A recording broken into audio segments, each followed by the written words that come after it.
welcome back to the May edition of NMRAx. Today we have the Education Chairman from the Pacific Northwest of the NMRA and the show promoter for the Operations N-Scale Weekend in Evanston, Wyoming, which is this year at the end of July. And all the way from Post Falls, Idaho, we welcome Lee Corkins. And with him today, a partner in crime in this event in Evanston, and also the NMRA president, as most of you know, all the way from Scotland, Just Gordy. Thanks, Steve. So today we're going to talk about a little event we've got going on in Evanston, Wyoming this summer. It is the N-Scale Evanston event that we did it first in 2021. It's going to take place July 24th through the 28th. We're in the roundhouse and machine shop that were owned by Union Pacific. It's now owned by the city of Evanston. And we've rented the building for those days to set up modular N-scale layouts. We've got the machine shop, which is 15,000 square feet, and we've got a Fremo N layout that'll be in there. And then over in the roundhouse, we'll have an N-track and a T-track layout. In 2021, we did this event for the first time, and really we did it because the NMRA canceled the National Train Show. The N-Scale convention got canceled, and we were all kind of bummed because we had some big plans that year to attend those shows and set up some big Fremo N layouts. And we started discussing this in January of 2021, and the topic of setting up in the machine shop in Evanston came up. And so we made some phone calls, and in looking at Evanston, it's really the center of the western United States. 660 miles south is Mexico, 660 miles north is Canada.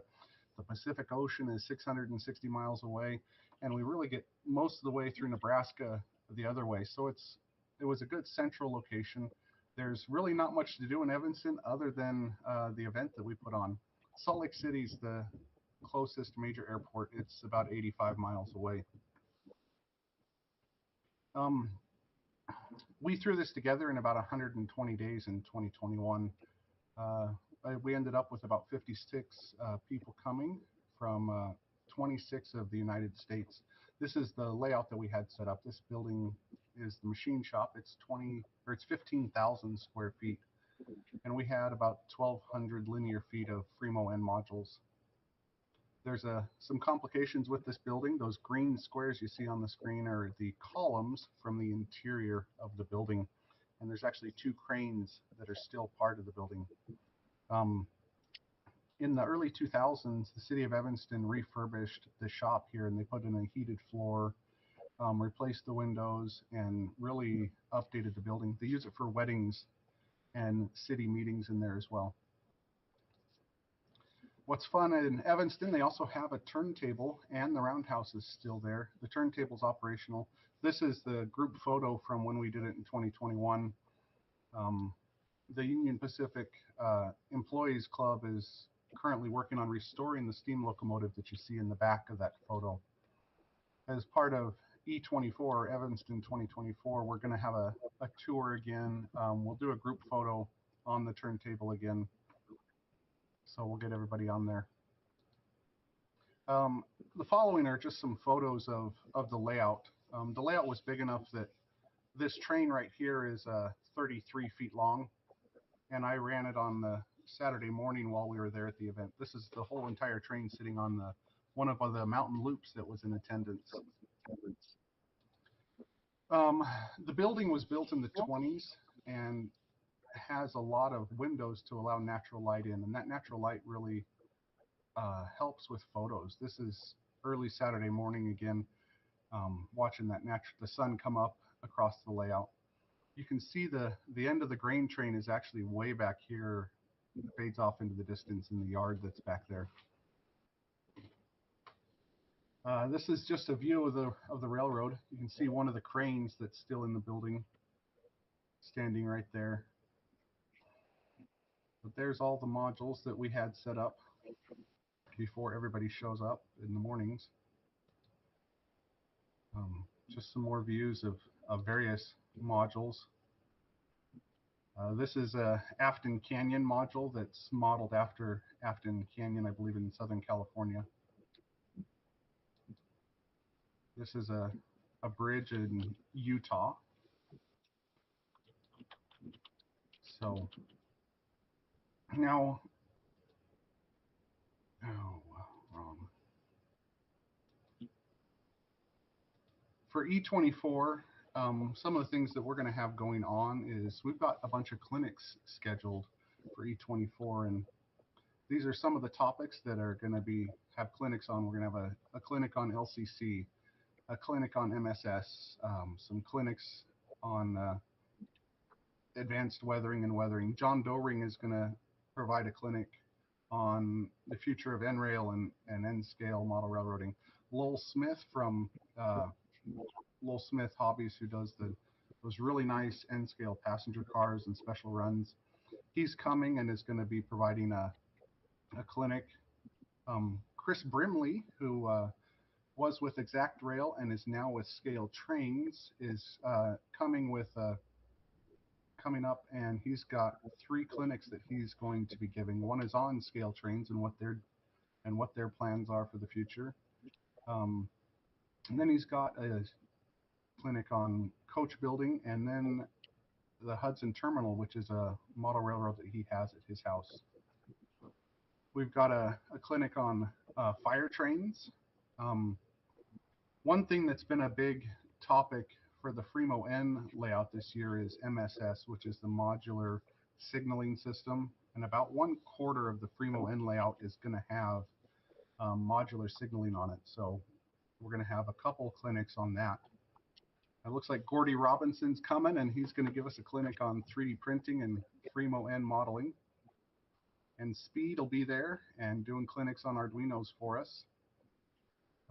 Jeremy Jansen's got 2 weathering clinics, and he actually contacted the place that is providing, that he uses their materials to do weathering, and they're sending me some door prizes to give away. I haven't announced that yet officially, but as soon as they get here, we'll make an announcement on those door prizes. Tom Johnson's doing something on decoder programming. Tyler Hartman, who works for that Orange and Green Railroad in the northern United States and southern United States, is going to do a clinic on ABS.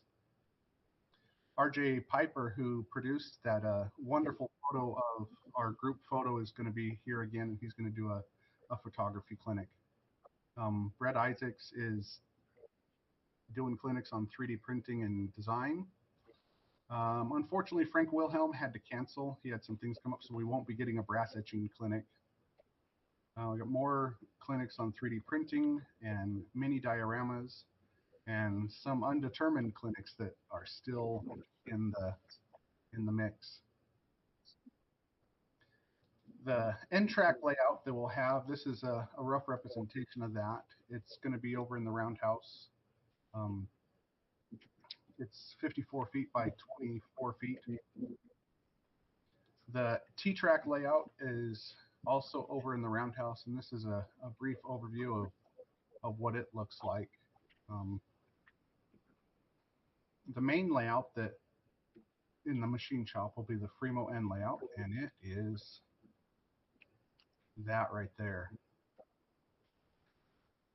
That represents about 1,700 linear feet of modules.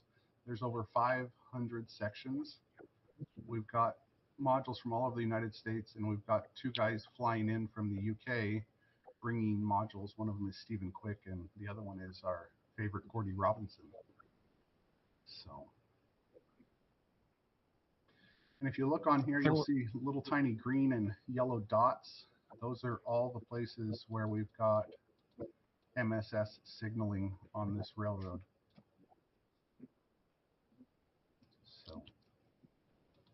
And so people can find out about MSS signaling by going to modularsignalsystem.info.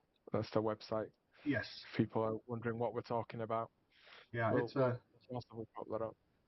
it's a really cool system that allows plug and play signaling. if the modules are set up correctly. You can build it into modules, and you can also build it into your home layout if you choose to do that. So it's been around since about 2011. A little bit of an overview of Evanston. Evanston's in the southwest corner of Wyoming.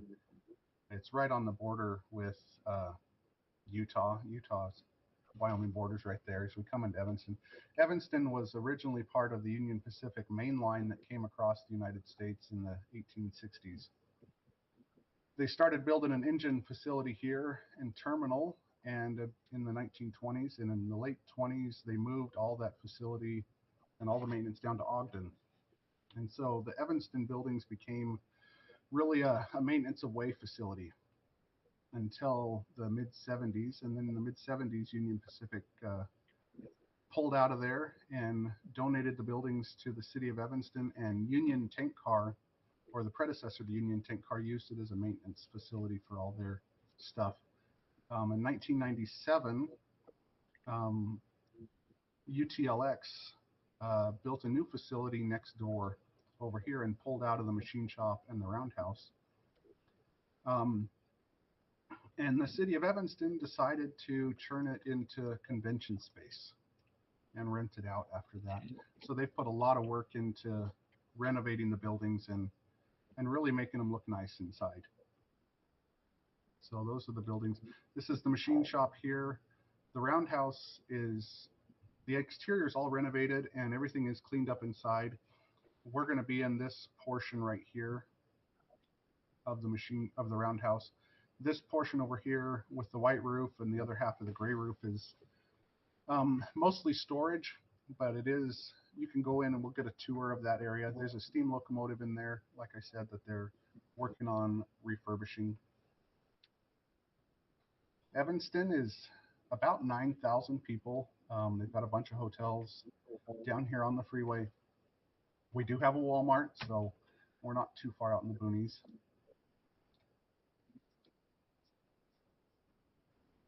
Okay. Do we want to go over the Fremo layout, Gordy? I think, yeah, that picture of the layout was absolutely huge, and I think we need to go through section by section and show people what does this really look like, because it's just so big. It looks like a bowl of spaghetti there, and it's difficult. I know people like to follow from one end to the other if that's possible, so we should try and like make that as big as possible and go from one end to the other if possible. Yeah, I've got it blown up into 6 different sections. There really isn't, there is one end of the layout to the other end of the layout, but there's 8 or 9 different loops on this layout and about 10 or 12 different modules that are just stub end modules. So if we start here, this is my Farragut loop. That's a model of Farragut, Idaho. It's an old naval base. I did a clinic on this at the Dallas NMRA convention. It's also been on display there, and it was on display at the N-Scale convention in Reno last summer. We come down through here across to Green River Bridge, which is in Green River, Utah, and come down this double track through some signals there. I need to apologize to Speed and Michelle. I don't have all the track work in here, but these 4 modules represent a portion of Greeley, Colorado, which is where Michelle Kemplay and the Colorado Model Railroad Museum is at, and there'll be a model of that building on these modules here. We'll come down this piece here. This is a coal loop and a mining loop. It's one of our reverse loops.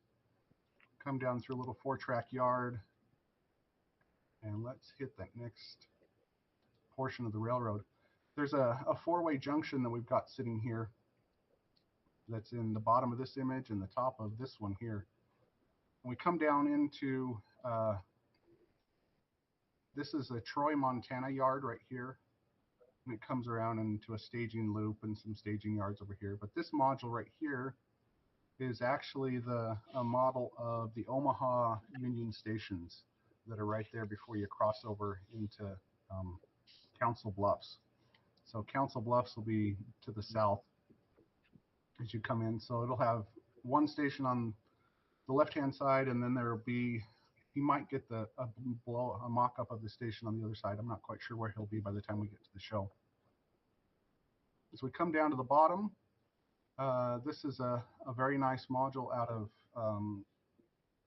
Silicon Valley area in California. This is Lockhart, which I think is in Texas. It's really worked hard on that. As we come up this far side, we get back into the signal portion. So with the MSS signals, you'll see a lot of guys are building modules that are like 1 foot or 2 foot long, and they put the signals on that.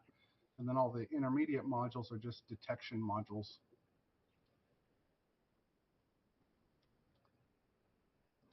So we come up, JJ Yard is a model of the JJ Yard that's over in Florida, where they do the space shuttle launches and rocket launches.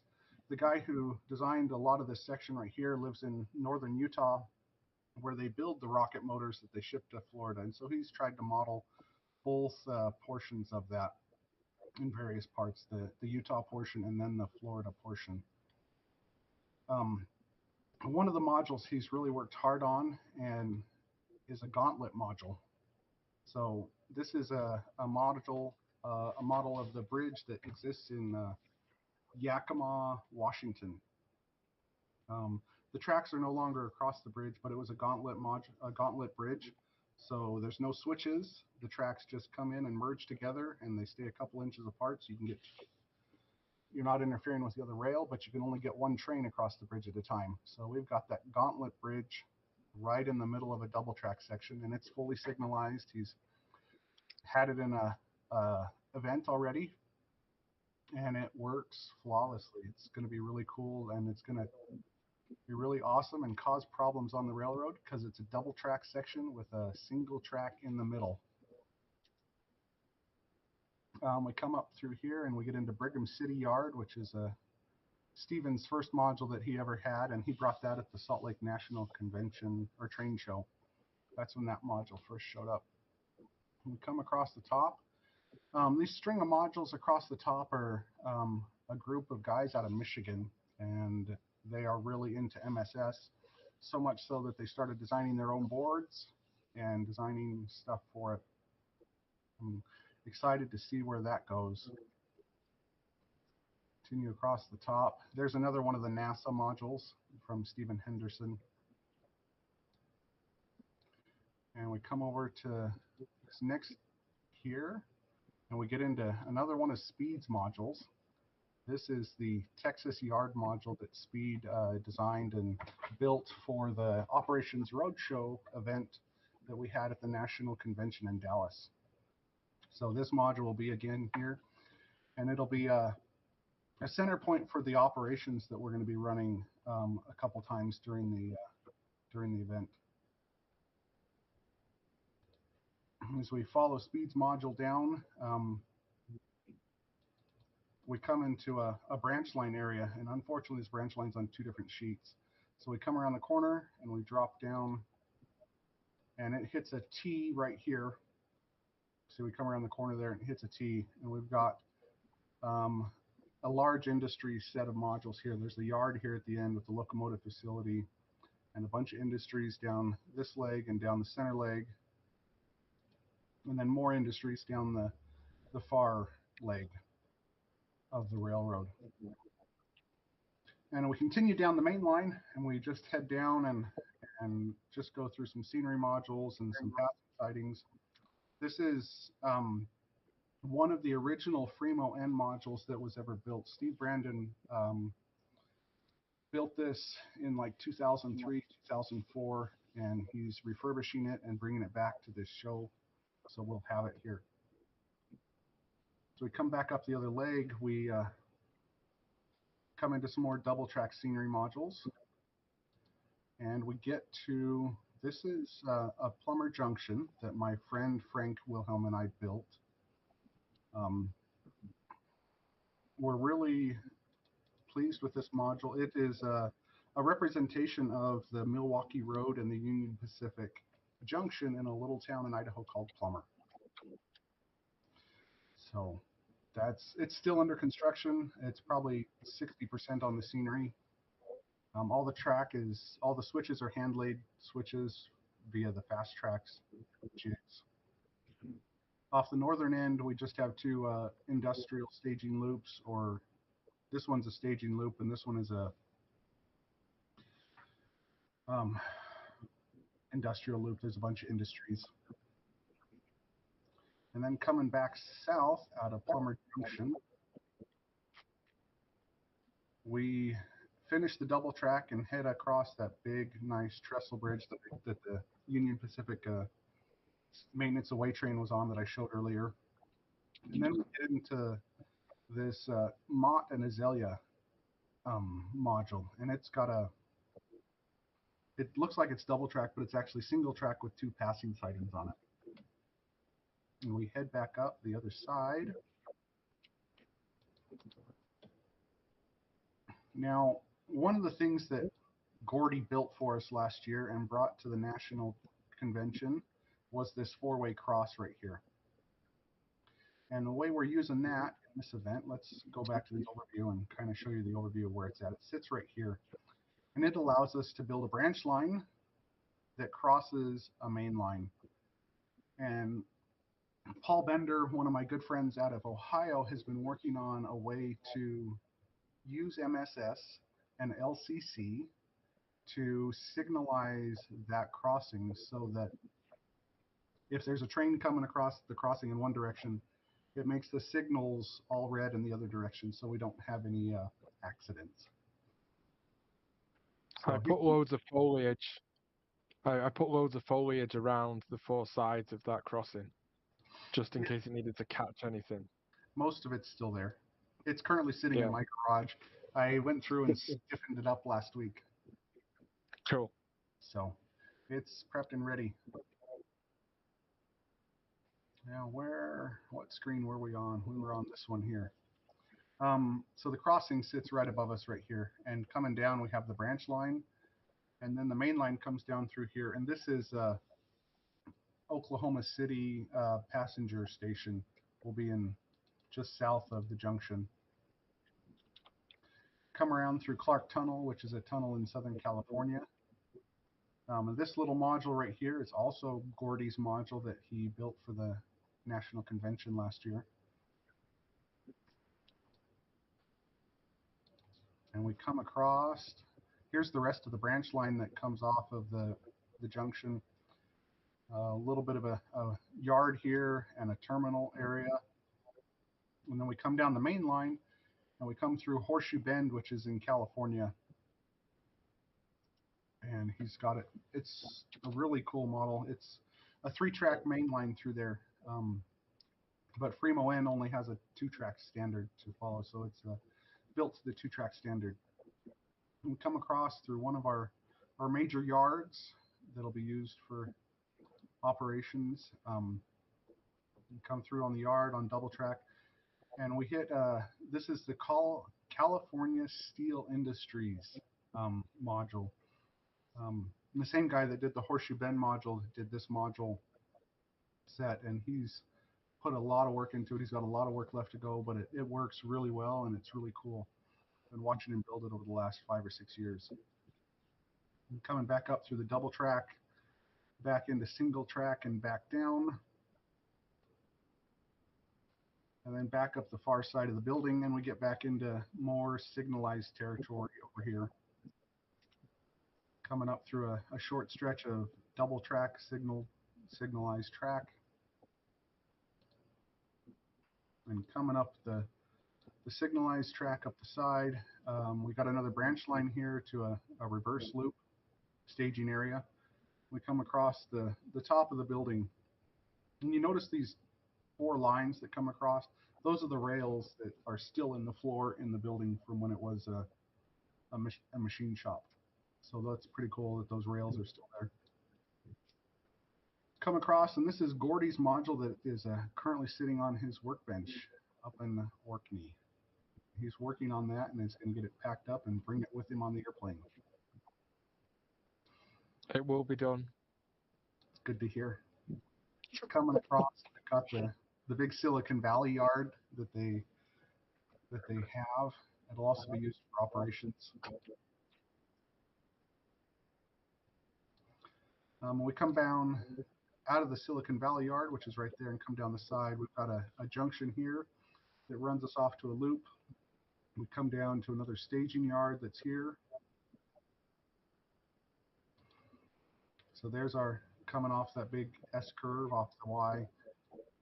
This right here is a passenger yard that is modeled after the passenger yard that's in Grand Canyon, Arizona.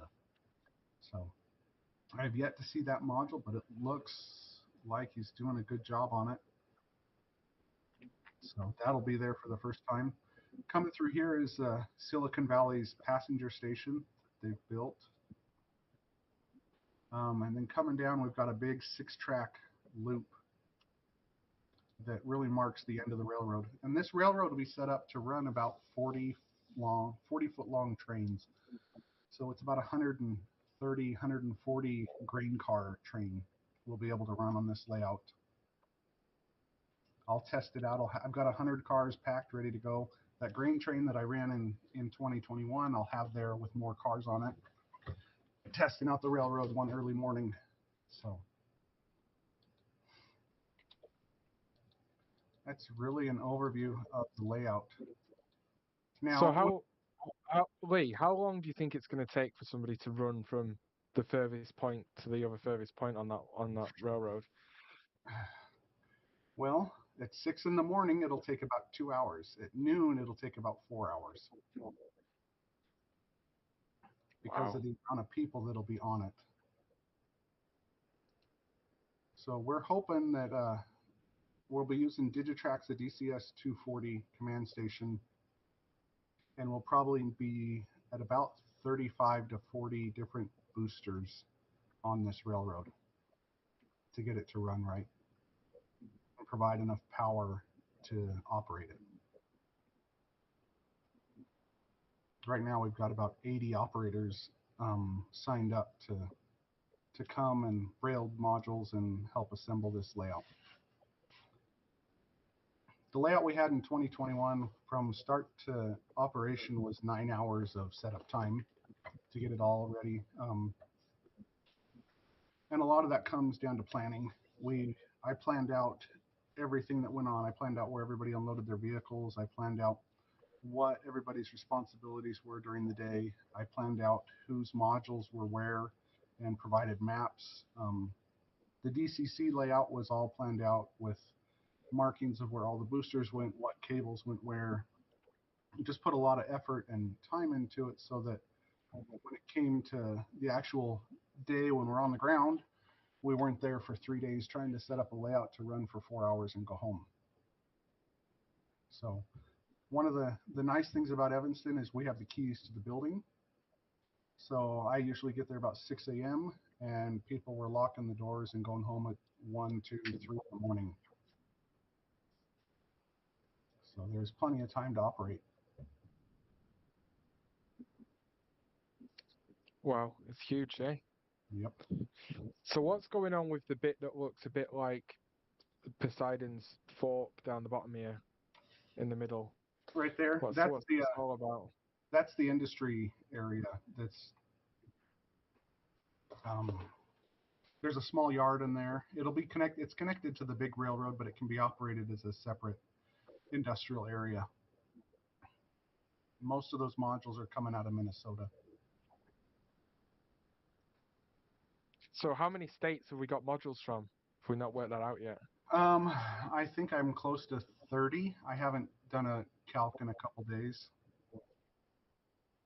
But there's who's the furthest North American that's coming? the furthest North American is probably out of Vermont. Wow, that's a drive, eh? He's going to fly in. He's given his modules to his friends in New Jersey who are driving. So Wow. we've got a guy driving from Atlanta, in Alabama, and then you're coming from Orkney, and then Stephen Quick's coming from somewhere in the UK. I only have to drive from. Well, I only have to share a car with speed from Dallas. I'll be fine. Yeah. From Dallas to Evanston. Wow. Okay. Cool. So what will happen at the weekend once we've got it all set up? How does the actual operating? It's not just organized chaos, even though it feels like it's going to be organized chaos. So how do we organize the chaos so that the layout actually runs, like, and freight cars go from A to B and things like that? You see, that's not my problem. I've assigned that out to somebody else to deal with. And on June 1st, I will give them a layout map and an industry map, and they will sit down and pound through some operating scenarios and work that out. So I'm not sure how that's going to work. I've But it's operating sessions and things like that. Yeah, there'll be 2 or 3 different operating sessions. The rest of the time will just be operational chaos. So That's awesome. Absolutely awesome. And what else will be happening other than running trains? We got the clinics, there's do we do we food need and things and door prizes and all sorts of stuff. do we need Well, there's other anything else things but going on. trains? Well, there's real trains too, right? Oh Right yeah. outside the building. So Union Pacific, this main line is still right there. There's lots of trains coming by every day. Sometimes even the or the non-sound locomotives in the machine shop make noise as they go by. So we do have 3 meals set up Thursday night. We're planning pizza that has been paid for by sponsors already. Friday night, um, dinner is partially sponsored by Scale Trains. It is going to be provided by the Union Pacific Employees Club of Evanston. And then on Saturday night, we have another meal, a dinner sponsored. It's a local taco restaurant is bringing up a taco bar, and that's partially sponsored by um, a construction company out of Texas that decided to step up and help us with that. And that's EBCO Construction, or General Contractors is their name. So the big boy will be in Union Pacific's big boy will be in Wyoming while we are there, but they are not coming through Evanston. In early part of July, they're going to leave Cheyenne, Wyoming, which is on the far side of the state over here, and come across. They'll go through Evanston, they'll go through Ogden, they'll head over to California, and then they're going to come back through Ogden. But at Ogden, they're going to go north up towards Pocatello. They're not going to make it to Pocatello. They'll turn at a little Y they've got right here and come down, and they're going to spend the Wednesday of Evanston. They'll be in Rock Springs all day, and on Thursday they're headed back towards towards Cheyenne. So they won't be there for our event as much as we were hoping they'd stop and park the train and spend a day with us. It didn't work out that way. That's cool. I'm mega impressed that you managed to organize the big boy being so close. Yeah, that took Um, a lot of work. And if I could claim any of the credit, I would. so obviously you're the key linchpin to this whole organized chaos. But who are the people that are putting this on? It's not just you, is it? Who's No. the group or organization? So we decided in 2021, everything was in my name. I rented the building in my name. We went through and did everything that way. And after talking about it, we decided that with a group of the guys that were involved, that probably wasn't the best route to do. And so we went through and I spent 2 years talking to people and organizing things, and we got together as a group of people, and we created a club, a nonprofit club. We're a nonprofit in the state of Idaho, and we're currently working on getting our federal nonprofit status. We filed the paperwork for that. And that club is called NEG. And NEG stands for the N Scale Events Group. Our first event is going to be Evanston, and we are trying to put an event together at least once a year. It looks like we're going to try to get 2026 event then. Every 3 years, we're going to continue to do Evanston. So that's going to be an ongoing thing. So in 2027, 2030, 2033, you can count on us sometime in the summer being in Evanston for 5 days to 6 days, renting the buildings there and setting up N-scale layouts and just having fun and going and playing trains. So there's a couple of important things about NEG that we didn't mention there. One being that it's a 100% NMRA club, which means all the members are NMRA members. And in return for that, the NMRA provides us with insurance that means we can put events on. Yes. And also that as a group, it's worldwide. It's not we're incorporated in the state of Idaho, but we're a worldwide group with members all over. And anybody can join the group. And we're looking for locations outside of Evanston, Wyoming, that would be suitable for us to put on similar size 3MON events. So if you wanted to have a huge event in your backyard, so to speak, and you know that there's a suitable location, then I guess we want to know, don't we? And then we can see what we can do. So um, near an airport is not essential. Evanston is in the middle of nowhere, but Yeah. it's not essential that it needs to be anywhere. It's more the building suitability Yeah. and climate control. And when we've looked at stuff, we've kind of decided that the smaller the area, the better it's going to be because it's going to be cheaper to run the event there. And we're really not looking for, so Evanston really isn't open to the public. There's not any vendors or dealers there. Scale Trains will have a booth, but that's the only person that'll be there. There's no swap meets. We're not selling trains. We're not catering to the general public. This is more of an event for the modelers to come and hang out and run trains and just have a good social time. So try to maintain a family atmosphere at this event. So 100%. Cool. So people can find out more information by going to nscalemeet.info. Yep, that's where the Evanston page is, and the Evanston event page is going to be morphed over into the NEG website, and it'll host the event pages as well. So we're down. This is on our webpage, and this is the interior of that machine shop without anything in it. So the clock's just a Christmas tree for scale, right on the right hand side there. The building's 150 feet from the door there to the identical door behind us, and it's 100 feet along that far wall. Wow. And we'll fill it with N-scale trains and all kinds of crazy stuff. Yeah, so we did 1,200 linear feet then. We're almost 16 to 1,700 linear feet now. Cool. We're going to need a bigger building. Oh, there are other buildings, but then we start to get into other issues. Right now, my biggest concern is DCC communications, whether the DCC system and standard can handle the communications we're going to run through it. So we're going to find out.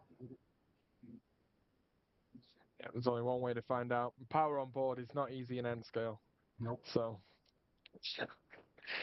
45, was it 45 boosters, 45 power districts or something like that? Yeah. Wow. So we'll see if there's any questions. Hopefully Speed's got some. But if you're interested, if you're an N-scaler, if you're not an N-scaler and you want to get involved, go check out the website. Let us know. Still time to get modules in there. Just not much time. But 1st of June is kind of the end of it. Was when we've got to start doing the ops. So if you've thought, oh, I didn't know about this and I'd really like to get involved, then go to the website and register and see what we can do. But if you come, you work. Everybody works, right, Lee? Yep, everybody's there. It's a pay-to-play event, and you pay by it's $50 to come, and that helps pay for the building. And you pay by showing up and getting assigned a task, and you do it because it takes everybody to get this up and running as fast as we can. So, any deadlines for signing up? Sign up for modules is June 1st deadline. Sign up to come is going to be July 1st. So could people just show up or not on the day of? Nope, there won't be registration the day of. you have to pre-register through the website.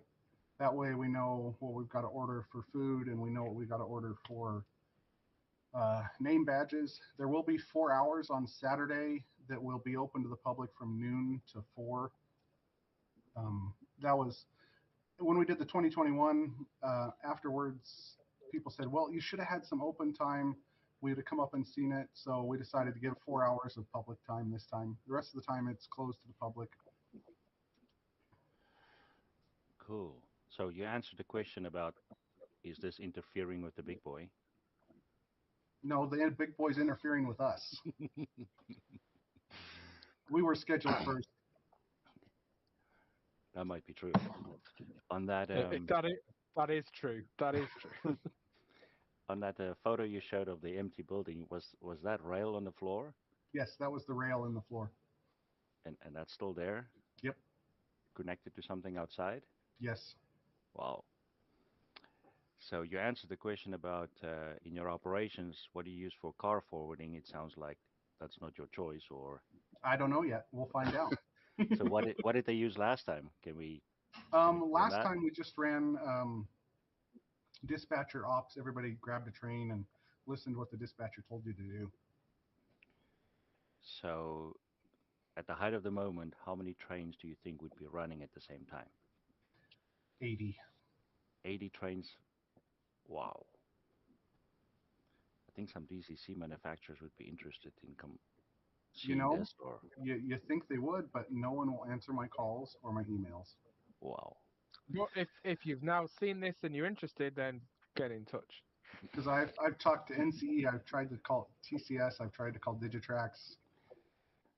So it's where it is. Okay, how often did you say this event's going to happen? It'll be in Evanston once every 3 years. Okay. But we're looking. But seriously, folks, we're looking for venues across the United States or Canada that we could hold this kind of an event every year in a different place, rather than once every 3 years. So You mentioned 26. Do I'll we be know where? We'll be in 27 in Evanston. 26, we haven't picked a location. Okay. We'll meet again in August after Evanston and hopefully nail down a location then. Cool. But the NEG group is also supporting the NMRA's Ops Oh. Roadshow team and putting on the Ops Roadshow in 26 as well. So, and I don't know what we're doing next year, but the Fremo N community has supported the bringing back of Ops Roadshow over the last couple of years, started in St. Louis. So, it's not just a one event a year kind of group. It's a really good group of people. So Yeah, I spoke with John Young last week about helping with the 2025 convention in Novi, and he's accepted that. And then we'll be working with Operations Roadshow in 2026 and beyond to do the operations layouts at the NMRA conventions. That's our goal to That help will with that. be Chattanooga, right, Gordy? Yep. 26 will be Chattanooga. 27, who knows? So Maybe somewhere near Evanston, ideally, because we'll be back in Evanston. Well, We'll see. Can you better arrange the big boy maybe? I'll see what I can do. So are there other things to do in Evanston or the surrounding areas? There's a golf course down the street. There's some Oh. trails across town. We're there to play trains. I haven't really looked into it. There's big trains. There's a Walmart. I mean, what more entertainment do you want, right? Well, There is a group of guys that are buying some tickets for the Heber Valley Railroad, which is an hour and a half away in Utah, to go ride the passenger train down there through Utah. and I do know in Green River you can walk across the yard on like a footbridge, pedestrian bridge thing. There's an elevated footbridge in Green River. So But we're starting at 6 in the morning, and we're finishing running trains at 1 a.m. How much time have you got to go and do other things, guys? Right? You're running trains. 5 hours. Well, some people sleep speed, right? So, there's plenty of things to do. My children are staying in Orkney for a reason. So, My wife and kids are coming with me, so Okay, here's So the tough question. they'll play trains. My kids are a bit too small for that yet. See, here comes the tough question. Who decides in this layout where what modules go? Me. And how do you decide that? What's the Oh, process? I don't think we have enough time because what I just showed you is like the 300th iteration of what that railroad looks like. Every day I sit down before work and look at it and go, okay, what's not working right? Are my passing sidings in the right locations? Are my industries in the right locations? Do I have loops at the right spots? Are the junctions going to function? Are the reversing sections on the junctions in the right spots? Am I going to foul the main up if we put a yard here? Do I have switch leads on all the yards? Cool. Yeah. Hey, what's really cool is Council Bluff. Well, Omaha is in the bottom left-hand corner, and my module is the Council Bluffs auto rack yard in the far top right of the layout, right? So it's probably more than a scale distance between the two in real life to get from here to here, right? So there's no Yeah. rhyme or reason. It's just designed to get you guys to have the maximum bit of entertainment. I mean, it's going to be if you go there, I guarantee it'll be one of the biggest layouts in terms of scale mileage you're ever going to get the chance to operate on because of the distance. It might not be the biggest layout. I've operated on 900-foot linear feet layouts. I've operated on some pretty big layouts, but because it's N scale, in terms of scale and N scale is what, 32 or 33 feet, 33. and there's 33 feet, and there's however many 1,600 feet. Do the math, figure it out. It's a We're lot. at 50 miles of track of just modules. So, so why is this not a Guinness Book of Records thing? I don't want to get into it. So the guys who did the Guinness Book of World Records thing helped write the standards for doing that. And part of that is they have to assemble the layout, take the layout down, and reassemble the layout in the exact same condition in a different location. Oops. So hang on. So I think we're confusing two things, right? I've got very careful because the person who holds that world record is a very close friend of mine, right? So it was the world record for a sectional model railroad, a model railroad that is the same that moves. This is a modular railroad. There are modules in it. They come together and it is a one-off thing because that's the whole point of modular railroads is they can be flexible and be dynamic. That layout gets set up in that configuration every single time. So we could easily write to the Guinness World Records and say, we want to make the biggest Fremo N scale Fremo layout that there's ever been.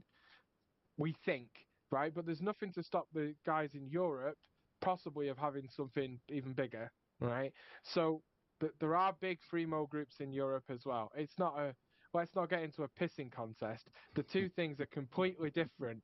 That there are completely different standards in a completely different thing. So that world record, people are getting muddled up and thinking that world record is for the biggest model railroad, and it is not that. It is for the biggest model railroad that is a layout that can be moved and dismantled and reassembled in exactly the same way. It's not the same. Because otherwise, how would the T-Track guys have a world record for the largest T-Track setup? You know, that they did in Kansas City. So, anyway, Cool. let's not go there. It's touchy. It's a touchy subject. There was because the previous largest model railway or largest model railroad has had to put formally the largest model railroad in the world on all of their social media stuff. So, yeah, Cool. someone will Well, come around and do something bigger. that's the end of the questions. Any closing remarks before we go to the elevator music? See you in Yeah, Evanston. if you're not in N scale, why not? So with that, we're going to go to elevator music and come back with some clinics from Australia that we may or may not introduce. They might just play. Um, see you in a few minutes. Don't adjust your set. We've put the filter on. They're going to be the right way round. They won't Correct. be upside down. Correct. Thanks, Speed. See you guys soon. See ya.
Hello, everyone.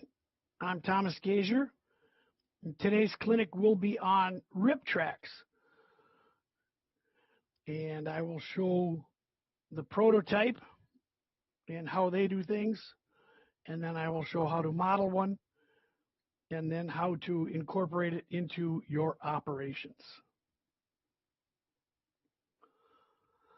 So we'll look at the prototype and the ways to model it in HO scale and how to adapt a rip track to a variety of operations.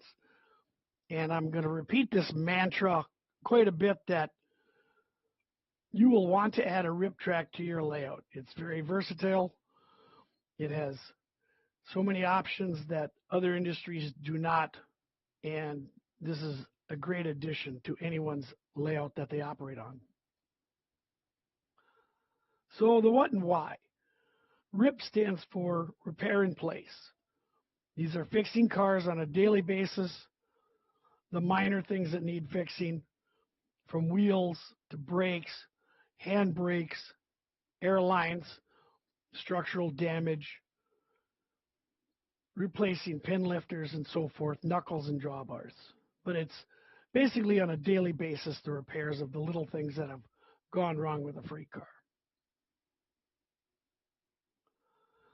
The prototype we'll be looking at is in South St. Paul, Minnesota. It's on the Union Pacific at Hoffman Yard. It is on the east side of the Mississippi River. It's a former Chicago Great Western yard, and it serves a great size. It's a layout-sized rip track. So here we see the location, and rip tracks are within yards, but they're away from live tracks.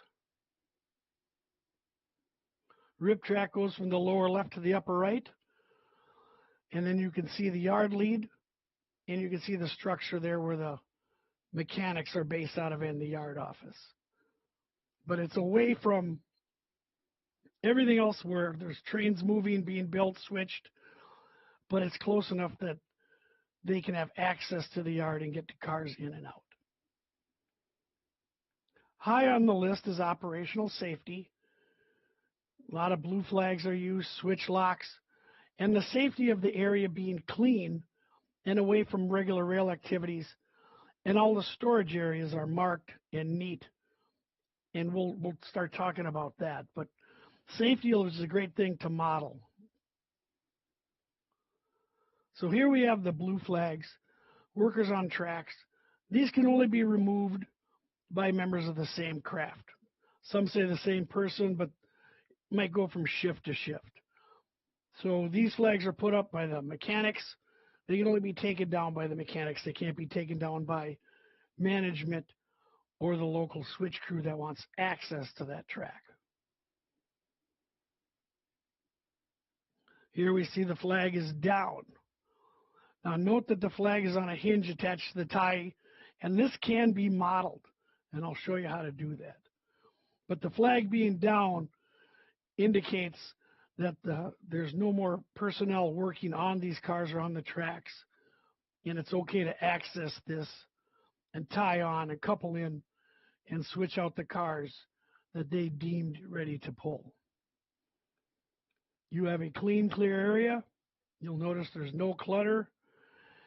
Everything is organized away from the track until needed and ready to be utilized. You will see a lot of space around both sides of the cars for them to drive machines, trucks, and anything else they'll need for doing repairs on these large freight cars. Now the track is covered in dirt, and it has concrete pads, and the pads are there to assist these hydraulic jacks that lift the cars up. Covered in dirt up to the railhead means no tripping. It's easy to move tools and machines. You can drive right over the tracks. There is no ballast in the rip track. So it's great to look at this, and when we're going to get to the modeling section, we'll point that out.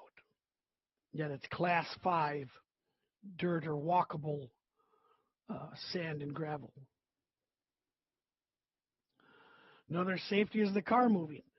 If the handbrakes are broken, they're going to use these wheel chocks.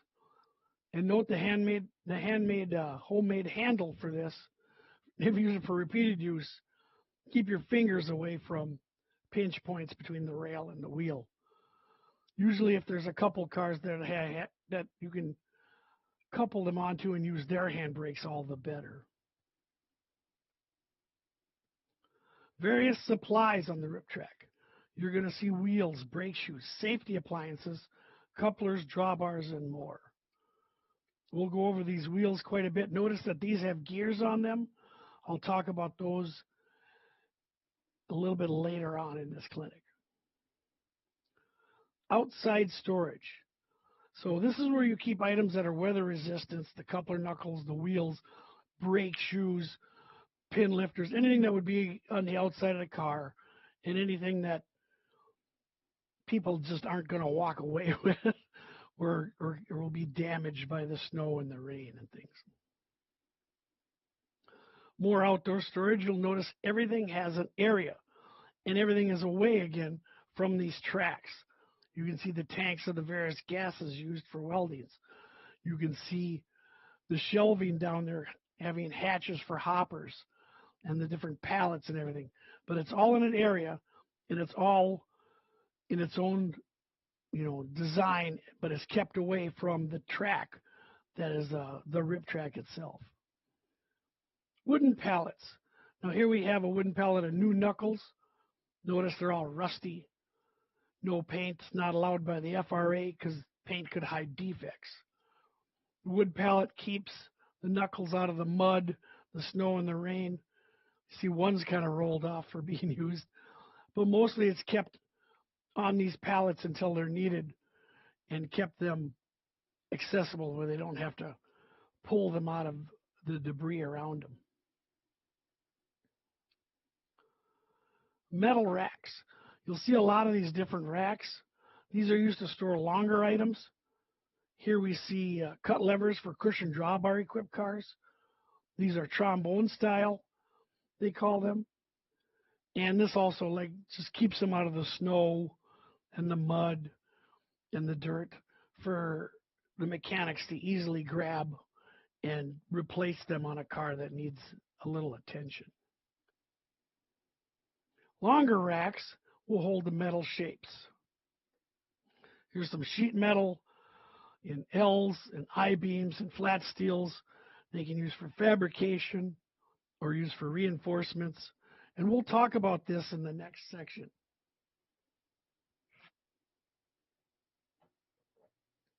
Then all metal benches.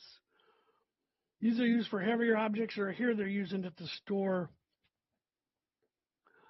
wooden wedges for re-railing a single car. The mechanics of the rip track are also responsible for helping re-railing like a single car or a single wheel or a single truck that happens in the yard. They're very good at this. So they keep their supplies over here dry and out of the rain and the mud. Metal bins. Here we have some new Cobra brake shoes. They've arrived in a cardboard box, which would probably deteriorate after a good storm, Midwest storm. So they put them in these metal bins, and it seems to have a pickup truck gate similar to that. They can lower the gate and push in a new cardboard box of brakes when this one is empty. And the metal ribbed baskets. These are painted on the outside, really rusty on the inside. Also look for these in the next section. I'll bring these up. These seem to be the preferred method for storing anything that's not real specific. You'll see these bins all over the railroad in different applications even for the track guys and things, but the mechanics like using them to put all their excess parts in there that they don't really have a use for yet. And the bins here you see are raised, so when they put the brake shoes in there and the other things, they can bring them right off a truck or they can forklift them in there. Behind you can see some storage tanks, and they have a railroad logo.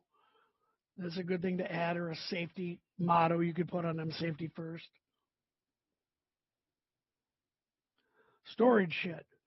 An old container put out there Add a door, a walk-in door, makes a great outside storage shed. On the left, you can see the new garbage can holder, the bright yellow one. Get the garbage up out of the mud and the snow. Safer to pull it out then, but this container, you probably couldn't even find who the previous owner was.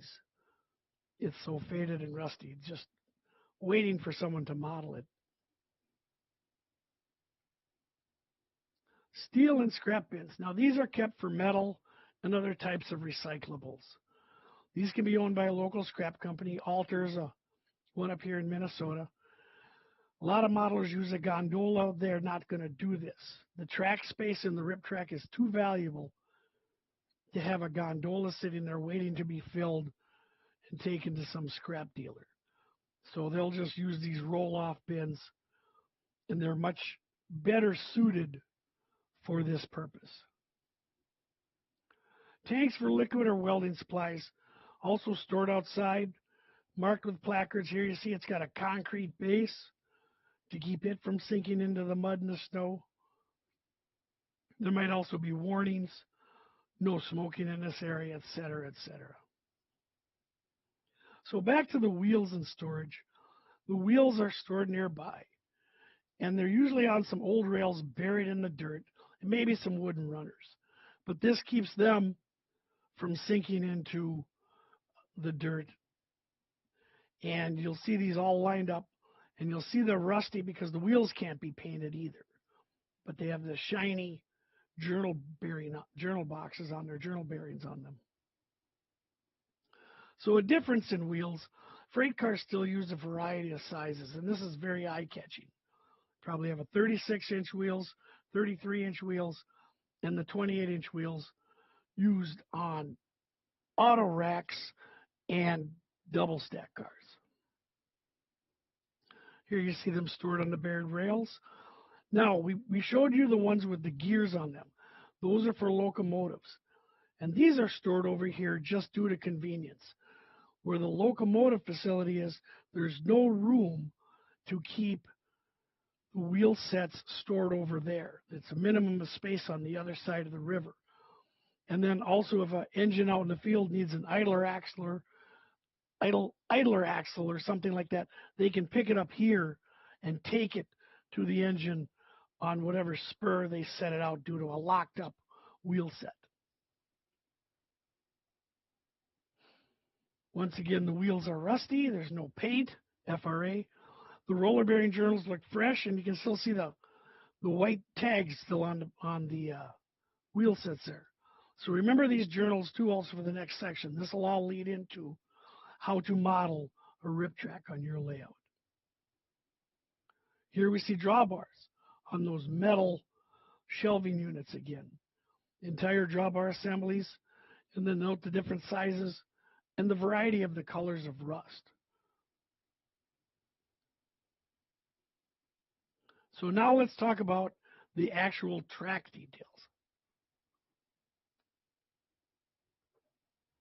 These are items that set apart a rip track from other yard tracks, and you'll notice these right away.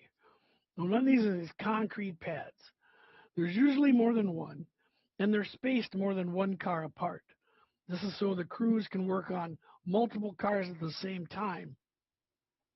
They can work on one end of a south car and then the other end of the car that's north of it. These concrete pads make a great place for your cars to be spotted. Usually the crews will want to spot them over the pads or just next to them so the mechanics can pull or push the car to exactly where they need it. Now, once again, notice how clear it is. All around the tracks, there is no clutter, no debris. So here we see the two concrete pads are visible, and here's the perfect use of that, the portable hydraulic jack. And you've all seen that little writing on your model cars that say, pull here, lift here, jack here. That's exactly what this is for. They can roll out the entire truck and work on it at that point. You'll also see a red flag. Usually the rip track is a stub end. They'll need a red flag, tell the crews not to shove any farther. And you'll also see the Hayes wheel stops to physically stop the car from rolling off into the dirt at the end of a rip track. Machines. They're going to be using all sizes of forklifts and car movers. There is no trackmobile available at the rip track in South St. Paul. They will use these two larger forklifts or front end loaders to nudge and pull the cars where they need them to go. So the various forklifts, you'll see the nearest one is used to carry a portable workstation. And the rear one with that long flat tongue and the triangles, that's where he'll lift up wheel sets, and I'll show you that. The axle will fit perfectly in those grooves. So each one will do different duties, but they can change the attachments on them. And here we see that case with an actual set of wheels going to be added to a new set of trucks. They can carry it around, they can move heavy objects, and they can move the freight cars themselves. And once again, the flat gravel makes this able to drive anywhere they need it to go. Other machines will be mobile lift platforms. You can reach the top of the auto racks, the top of high cube box cars that have no roof walks, larger lumber racks. Move this into place and you can get to the damage on the top of a car or reach it safely. So this also would be at the rip track. Neat little machine. Now here's the other attachments. So they'll need plows and graders for the winter season, and also to smooth out the dirt after many rains, and the machines will put grooves and things in there so they're not piling up the dirt where the freight cars will derail or everybody's tripping on it. So they will use these various times throughout the year to keep the area smooth and clear of debris and clear of snow. Portable workstations. This is a workstation that's moved out by that forklift. You can see an umbrella to protection from the weather. He's got toolboxes. They've got the hydraulic jacks.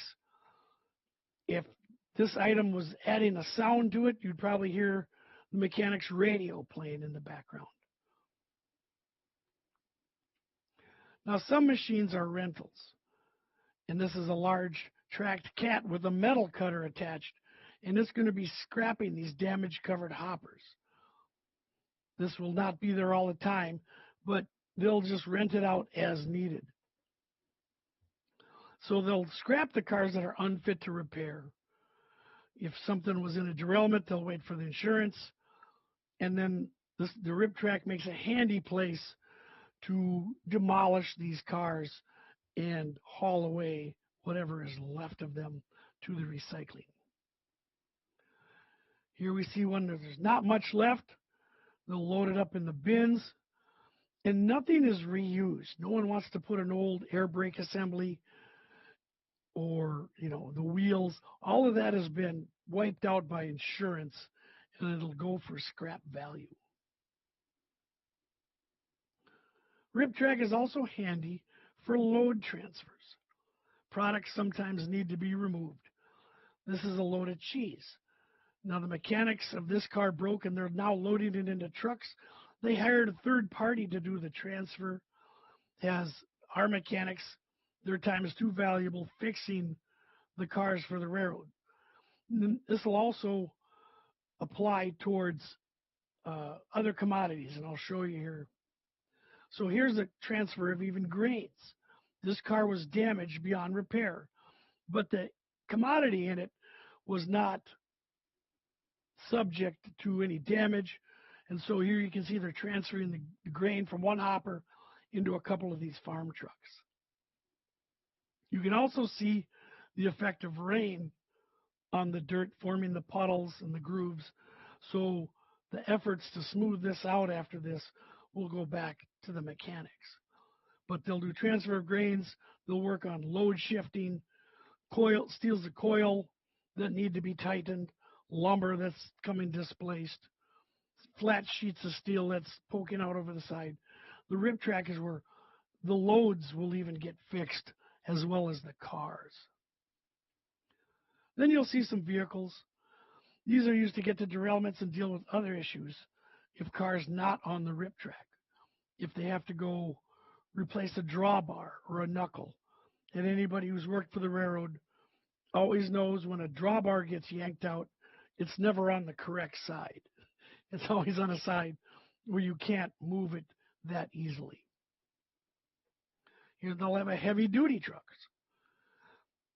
These are used for moving wheels to the site and helping with derailments that require less than Hulsher. You can see some re-railing frogs on the front attachment to this truck, and you can see the large crane in the background to lift up wheels up and down and carry them in this truck, along with the hoses and the toolboxes. And then the railroad side of it, the wheel cars. Now, wheels can arrive via freight car or semi-truck. And all of these wheels will probably not be unloaded here. They might go around if you're modeling a bigger railroad. One wheel car may unload a third at each rip track in the next town or so forth. But they'll take what they need and then put it back into the yard to be moved to the next destination.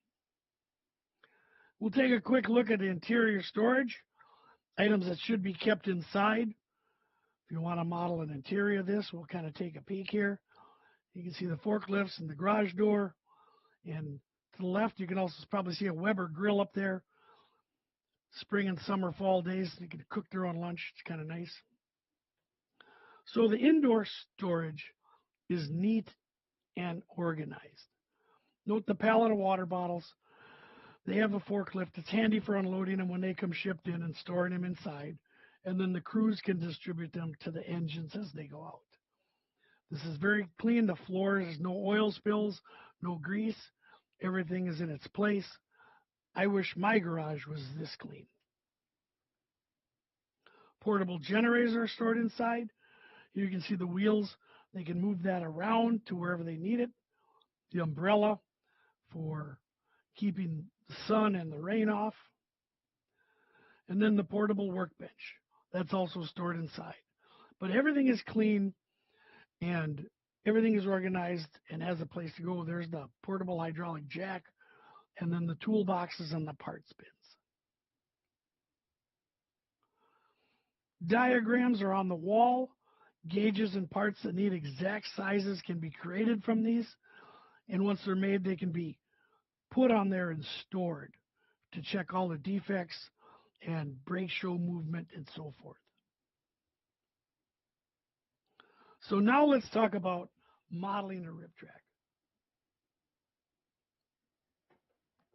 I call this the best industry to model. And why? The variety of cars. And I say this over and over, any type of car can be found in the rip track. Here you're looking at a 4-truck heavy-duty flat car. Next to it could be a tank car corn syrup, and then an auto rack, a mechanical refrigerator, and a coal car. So only the interchange track can rival a rip track for variety of what can go on into it. So if you're going to model it, you want to find a location on your layout. So find a place near the yard. One track will suffice. Make sure to have some room on either side. Here's an early picture of the yard in Agate Bay of my split rock mining. And I was laying out the rip track. I wanted to put it towards the front of my layout as it was going to be a really eye-catching scene. And so here's the beginnings of mine. I added the concrete pads. Styrene will work. Below the rail height, add them outside the rails as well. So I got the pad going inside and outside and a small flangeway. And I have 2 of these. Of course, since I model ore cars, I get to put them a little closer together than someone who's modeling predominantly auto racks or high-cube boxcars. The long black object in the front between the rails is one of my Katie non-delayed magnets. So I do operate my rip track. So I covered the area in dirt up to the rail height, and I made it level. I didn't taper it off. I made it level for the vehicles. And you can find your favorite dirt. I like using the clay that I find at baseball fields because there's not much shiny quartz in it, so it looks kind of like the local grade 5 dirt that you would find. Extra rails buried in the dirt. Use a scrap snap track piece. The ties are covered anyway. All you have to do is paint the top of the rails. Fill everything up to the top of the rails with the dirt that you're going to put on there. And this will be a nice place to put wheels for an eye-catching display. Track details. Blue flags at the track entrance. Make them movable and add to operations. You don't have to make them permanent, and you don't have to make them stand out or glow in the dark or lights. But I'm sure some people could add LED blue light flashing on there. I use the Details West, the MW451, and these can be raised or lowered as they come in 2 different parts. I use a tweezer to knock them down and to set them back up. But it's a great little detail part if you're an HO scale. And then a red flag and the wheel stops. I have yet to add the wheel stops. As I continue to add to my scene, that'll be the next bit to go in there. But I did put up a red flag so the crews know that's the end of the line. So the detail to your scene, you can be a real eye catcher. And I'll show you what I did. And here's someone's got a hydraulic jack and a cone and a board.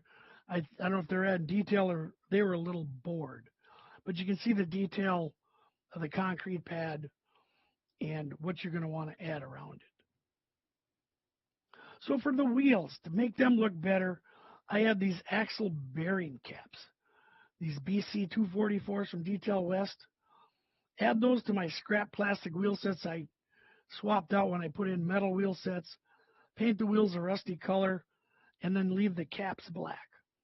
If you're ambitious enough, you can put the little white sticker on the wheels.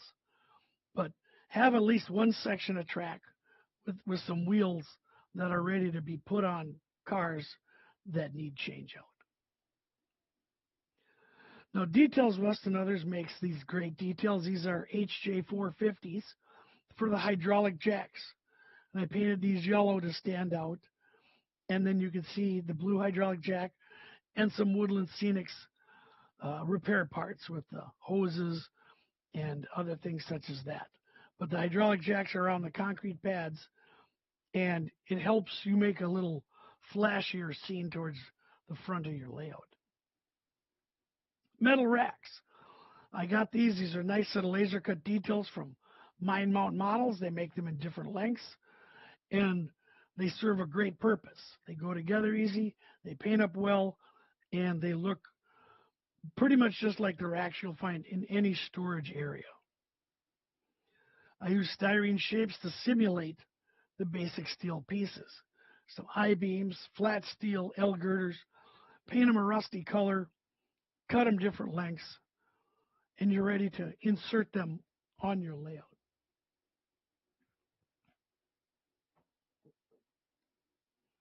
Here's the metal bins. I found these on Shapeways. These are HO Flatcore Ford Motor Company bins. I was using these in another project. These are from Space Models by Barry Clement. But you get like 24 of them in there, so you can use these all over your layout. They really come in handy. I cut them apart. I sand the edges. You paint them. I used a clear coat. Then I found this neat little project called VMS Chip and Nick. You paint it on, and then when it dries, use a stiff brush and some water, and you remove what you want. And what is left leaves you chips and nicks to make it look like it's been used quite a bit. So it's a great one evening project. And most of the details on my rip track were one evening projects. They were just something I can keep adding to, bit by bit when I have the time and I have the materials. Now, animation is a really good eye catcher, and I model a 60s, so I wanted an oxygen acetylene gas welder. And engineering this N8064B is a LED driver, and I have this simulated on here to make it look like I have some workers going, and I'll show you how this goes here.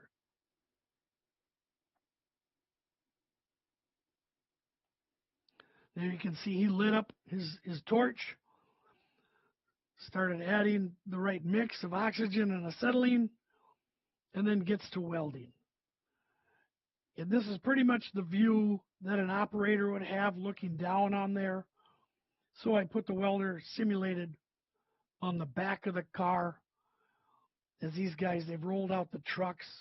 They're working on the bolsters, the wheels, and then it goes off. And it's on a timer, and I've hooked this up to a battery. And so the LEDs are hidden under the car, and I've used a multi-purpose adhesive, attached them to the dirt, and then there's an on-off switch. And it's a small battery, and so when I have operating sessions or visitors, I'll turn it on, and when it's over, I just shut it off. And I get a little animation in my rip track. The wheel car. Now, Tichy Train Group makes a great wheel car. I use this as an opportunity to scratch build a car for my rolling stock certificate in the achievement program. So the car here is scratch built, and then I use the Tichy wheels portions for the top. And that came out really well, and I store this over near my rip track. I have a receiving track on the far side that I'll put box cars and the wheel car and things, and it serves various other departments that deal with daily maintenance. And then add people and trucks. Show the workers doing their chores, setting up for future repairs. I'd probably like to add one of those portable workstations on there and possibly a forklift that would be appropriate for the late 1960s. And then moving your wheel sets, like I said, some neat machinery around the area, and you kit bash them. So do your research, find out what your era and your part of the country would use, and it would make another 1 or 2 evening project that you could create. So for the last portion, we'll talk about operations, and we're going to talk about how to add operations to model your rip track. So how does the prototype operate on a rip track? The system is very simple. I'm going to tell you this. It is a handwritten note. Here you can see my perspective as an engineer. I've assumed the position here, and I'm waiting for my switchman to look over the list and see which cars we're going to pull out and leave in there. So a prototype track list. This is a list of coal cars that have been inspected by the FRA. You can see they found 2 that have bad orders. Highlighted them. Now we're going to try and move these to the rip tracks because they'll have to get the work on them that has been written down and sent in a note to the mechanics. And this is at the end of the shift. This is what the car department issues on their handwritten note. This is what we look at as a train crew. You'll see the date, and then you'll see the car and reporting marks. We'll see if it's a load or an empty, and a simple OK means we can pull it. BO means it'll have to leave for tomorrow. On the right-hand side, you see the LRS 3623. Now that has a specific note. More work is needed. So it says don't move that one, and then the car behind it is on hold. The T-box may be fixed, but we're still going to leave it because we don't want to move that LRS till they get a chance to work on the wheels. So then this list is put into a file holder attached to the wall where the industry job crew will find it. And the job YSP 68 works at a Hoffman, comes on duty the second shift. So when they come on duty, has the repair people are done fixing these cars, and they'll put that list in there for them, and then we'll pull it out like the previous slide, and we'll see the cars that we have to pull and the ones we have to leave. The ones that go in there will be designated on our switch list or by the yard master. They will tell you where the bad order cars are in the yard for that crew to go collect. So how do we simulate this operation with all the various types of car rating systems? So let's look at the three main types. Here we are on Split Rock. We have the switchman. He's got his list ready. He's got his brakeman, and they're going to spot up the 840 into that rip track. So the three main types, car card, switch list, and tab on car. These can be easily modified for rip track service. Now remember, rip track can receive any type of car. I hope I've said that before. So here we'll go. We'll start with the tab on the car as we use on the Split Rock. Tab on car, assign a bad order color tab or pin. I pull the regular pin and replace it with one I have painted pink. When the car is repaired, I replace the pin original color. The blue flag is then lowered. So these two cars were bad orders and spotted. Then the next operating session, I'll replace the pins, and the crew can go in there and pull those. And then while the blue flag's down, they can spot any more bad order cars that have been placed with a pink pin in them. Car cards can be easily adapted. Just add a colored slip of paper into the waybill slot. This means it must go to the rip track. Then just remove it when repaired. And if you can only pull the cars with the bad order slips removed. These are some car cards and waybills I received from Joe Binish on his wonderful layout, very detailed. And this is a simple way to put these in there. So the flat car and the gondola are still in there, and they're bad order, and they're saying go into the rip track. And you can just place these in various cars that'll fit the needs. Now you can detail these tags as much as you want. If you like detailing your car cards with the loads and things, you can say what's wrong. Lift pins, got a shifted load, and even a transload. We'll look at that reefer. So that might involve something else and need to be placed, that car, in a specific area of the rip track where trucks or somebody else could get at it to remove the produce that is in that reefer car. And then if you're going to switch lists can be handwritten to serve the rip track. Just add bad order and then near the reporting marks, and your conductors will know that, okay, when I'm done with this, I have to switch it over to that track. So here's a model switch list program, and we've just handwritten it in there. This is a switch list generated from Dan Dose's Minnesota commercial layout.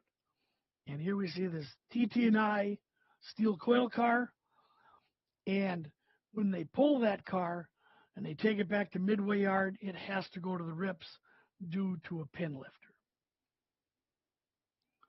Here we see a different type of list, but also it's still just handwritten. And there's the cars that you're pulling from Viking Industries.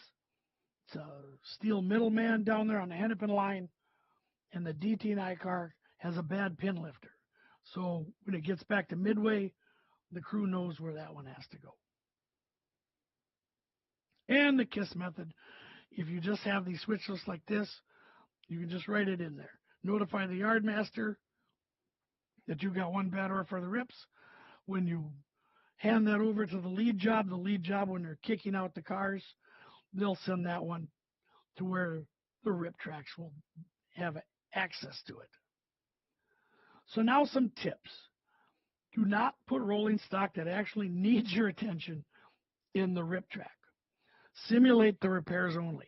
The cars that need your attention, find a place off your layout where your operators or guests, or you can put them and leave a note that says this needs work on the coupler, on the trucks, on the height, or any other notes. But don't put those into the rip track that you're modeling.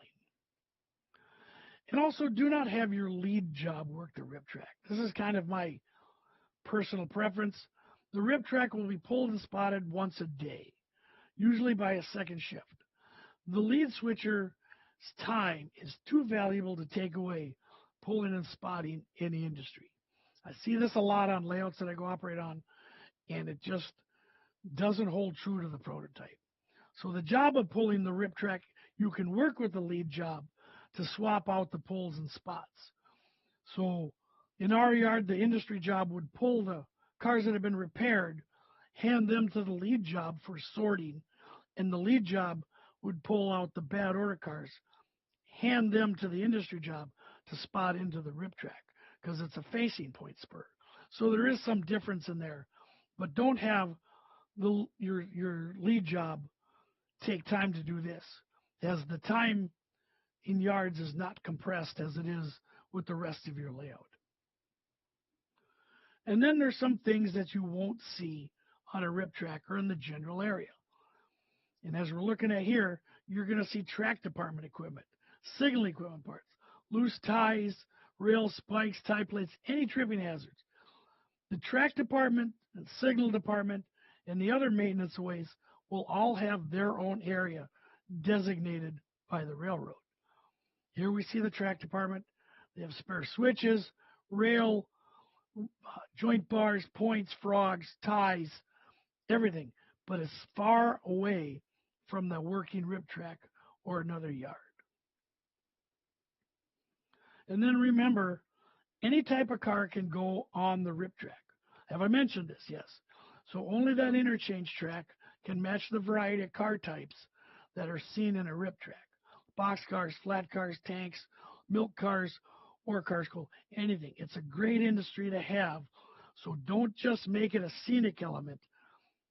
Treat it like the most valuable industry you have. I want to thank you for listening to me and watching. I hope you find a way to add a rip track to your layout and make it useful in operation. And if you have any questions, I might have an answer. So let me know what you want to talk about, and I will try to answer or find you a place to get an answer. Thank you.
and we pick it up and we put it on like an industrial eyedropper. The other components are a made up shaker and a tube of, in this case, Shelley's liquid nails, which is a high strength construction adhesive, goes off pretty quickly. This is a plastic cup. The top has been replaced with a tea strainer taped in place and uses local dirt just brushed up on a dry day. Before the clinic, we prepare the base, urethane foam. Urethane foam is cut to size and it is then cut through the middle to make two wedges and painted with some dirt coloured paint, any cheap paint from anywhere, and that's the base supplied to the trainee, and of course one brush to put the glue on. Trees are also made beforehand. These are Australian type trees. The lighter colours on it represent the flowering in the gum trees, and quite common at this time of year, which is mid-November.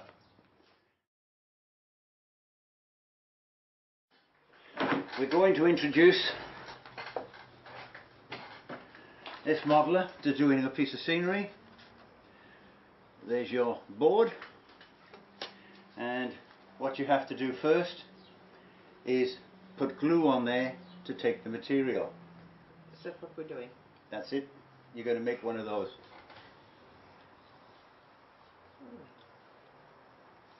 Very nice.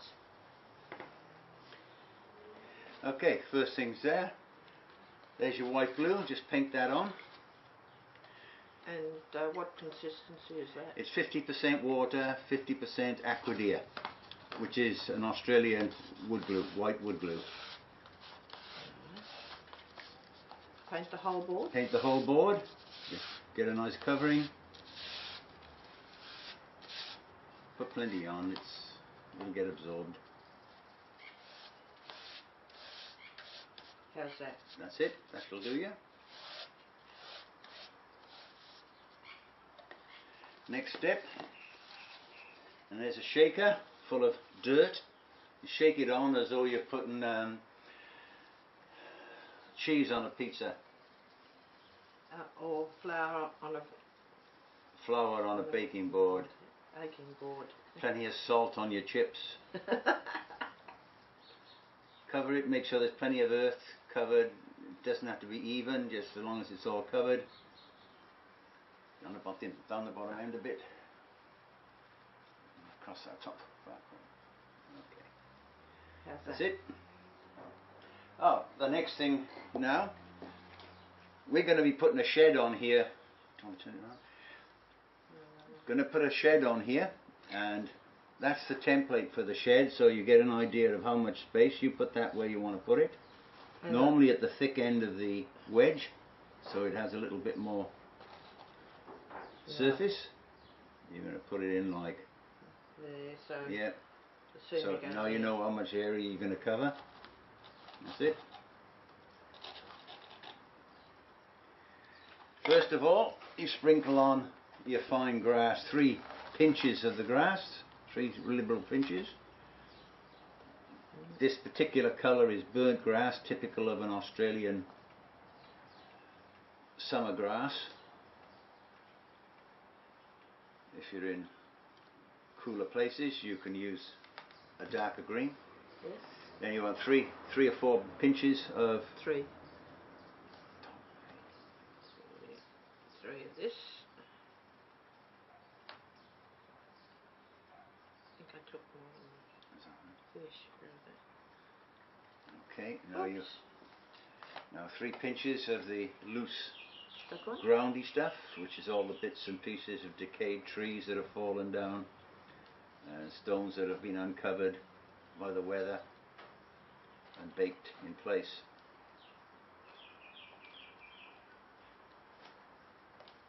And then a few bits of dead tree and branches that have fallen down.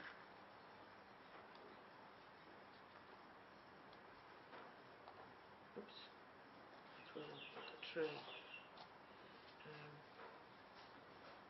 Okay. Oops. The next bit, you can put three tree trunks in. Where do you want your tree trunks? One in there. One there. There's a hole for you, or screw your tree into the hole. Screw it in. Yeah, just give it a twist in. That's it. Next one. In there.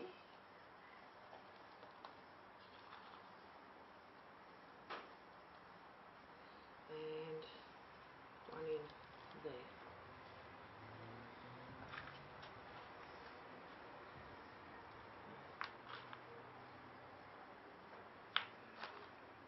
Get the right size. Oops.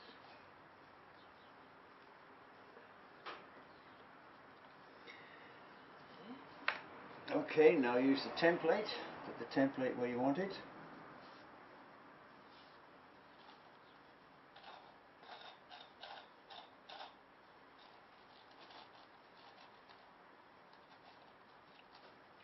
And we give you 4 uprights. You push them in through the holes. Make sure they're even.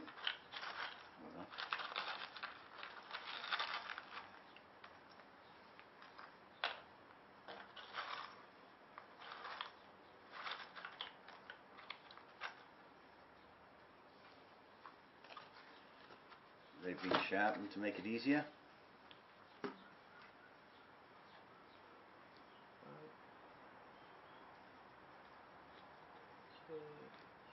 Say to me, don't push it right through.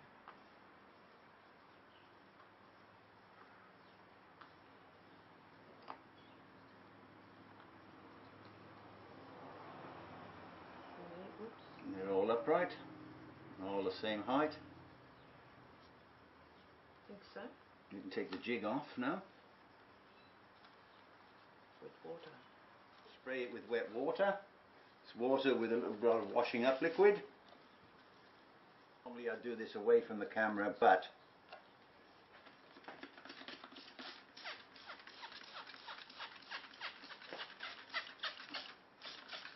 make everything nice and wet. Okay. And what you have to do now is fill up the industrial eyedropper and put the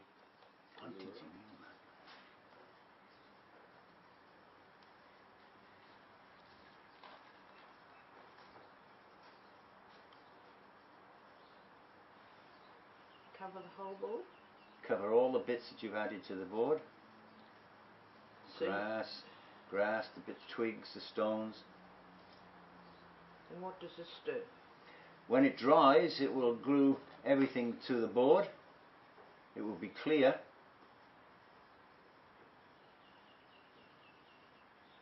So it's not going to show, it will dry perfectly clear and it will hold everything onto the board. So you don't need any other glue? No, that's it.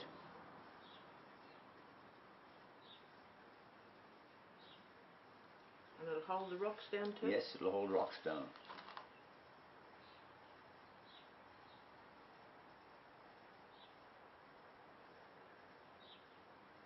How's that? Have I covered it all?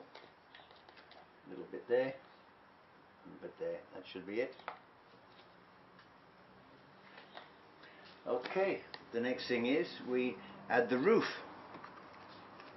And there's your roof. And I shall put a bit of glue on the top for you.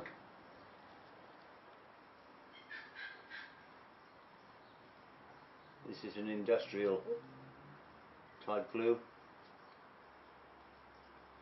Will dry reasonably quickly and will be quite firm when it's finished.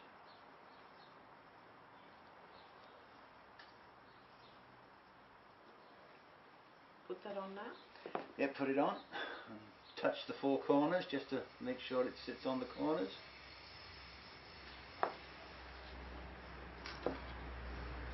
Oops.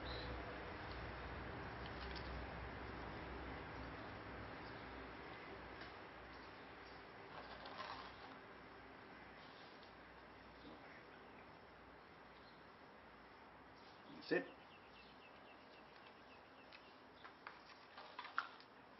And there's a couple of blank pieces you can just put on the ground. You can put a bit of glue on the back of them if you like. No, the white glue should hold them, I think. Okay, if you're happy with that. Can I have another one? You may.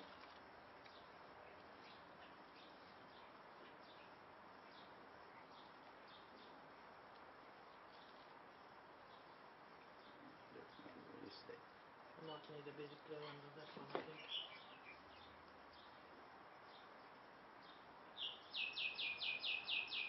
Thank you. Now, the tree. If you like to select a tree, whichever tree you like. Okay. You take that one, and before you can put it in the hole. Is it a toothpick there? No. Make a hole where you want it. It's too big. Skinny. There's only got a skinny butt on it.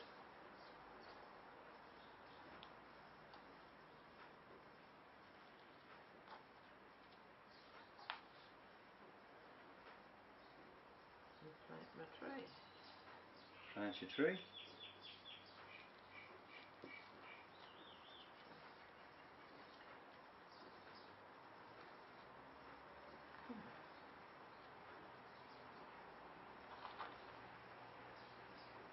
Any more? That's it. Ah. No, you're all finished. When that dries, it will look something like this. You can add a little bit more to it at a later date if you wish, but that's your basic scenery, and you can apply that to the whole of the layout. I'm very pleased with that. Yes, it looks very good.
Welcome back to the third clinic on today's May edition of NMRAx. I'm Speed at the bottom of the helix.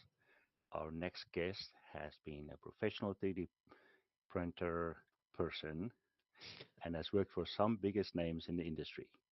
I'd like to introduce with what to do when the printer is brand new and on your desk, all the way from Tallahassee, Logan Zimmerman. Hey, how you doing, everybody? Thanks for having me again. I really appreciate it. So, all right, in today's clinic, we're going to get into basically you have your 3D printer, it's installed. Now, what do you do? So, I'm going to go ahead and share a presentation with you all, and then in between the presentation, I have a couple websites and things that I'm going to help you guys like see how to navigate, where to go. We're just going to kind of start from literally you plugged it in, you don't know what to do, and let's go from there. Sound good? Cool. All right, let's go.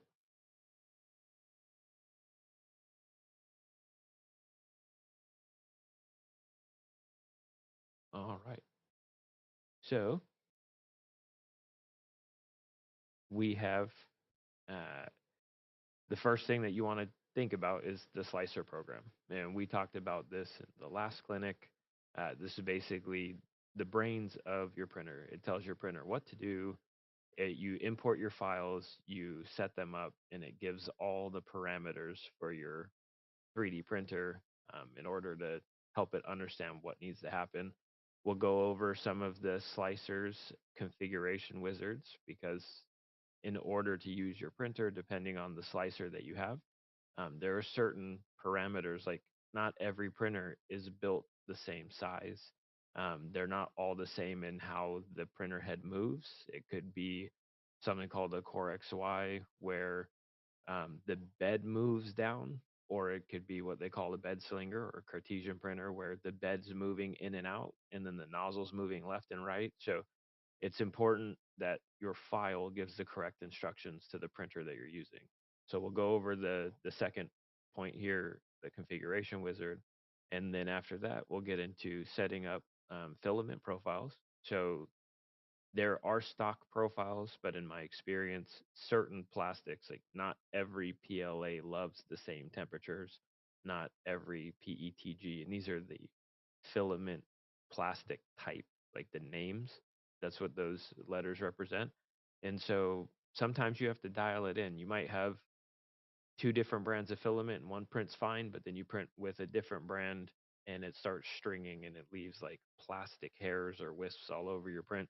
And there are things you can do about it. So we'll talk a little bit about that. And then after we have everything set up, well, you need to have something to print. So we're going to go over finding a file and or creating a file. And this is just going to be a very basic like touch on the topic, nothing in depth. Um, and then once you have the file, you need to import it into your slicer. And then you can double check like the orientation and the supports. And then once that whole print is set up, you do something called slicing. And then it will take all the parameters and create a G code file that you will plug into your printer. And your printer will know what to do as soon as you start that file that you select on the printer. And some of the important like pre-flight checklist kind of things, you need to make sure your build plate's clean, whether it's from the last print or even I had one of my printers came in from the factory. There was some kind of film on the plate, and I just assumed it's brand new, it's from the factory. I plug it in, I couldn't get prints to stick. Started doing all the troubleshooting of all the things that are proper to find out that the build plate just had something on, some film on it that I couldn't feel, and the IPA, the alcohol that I used to clean, it was just thinning the film. It wasn't actually removing the film. So we'll talk a little bit about that. And then the last thing that you want to check before you walk away from your printer in any capacity is making sure that the first layer is down. So I'll show you a couple images of what a good first layer looks like. But once the first layer is down and it looks amazing, you can pretty much let it do its thing from then on with no intervention. So this is kind of how to get from I plugged it in to I can verify what I need to verify to let it run for whatever the 10 hours, 12 hours, 14 hours it might need to do the print. So moving on, the slicer configuration wizard, and I'll go through some of this in the program so you guys can see that. But this is a screen that you will see in Prusa Slicer specifically. You can see here that it says Creality FFF Technology Printers at the top. And this is like the Ender family printers. What you would like to do here is one, find like, do I have an Ender 3, Ender 3 Neo? Like, what is the specific model number that you have? And if the profile exists, you select the profile.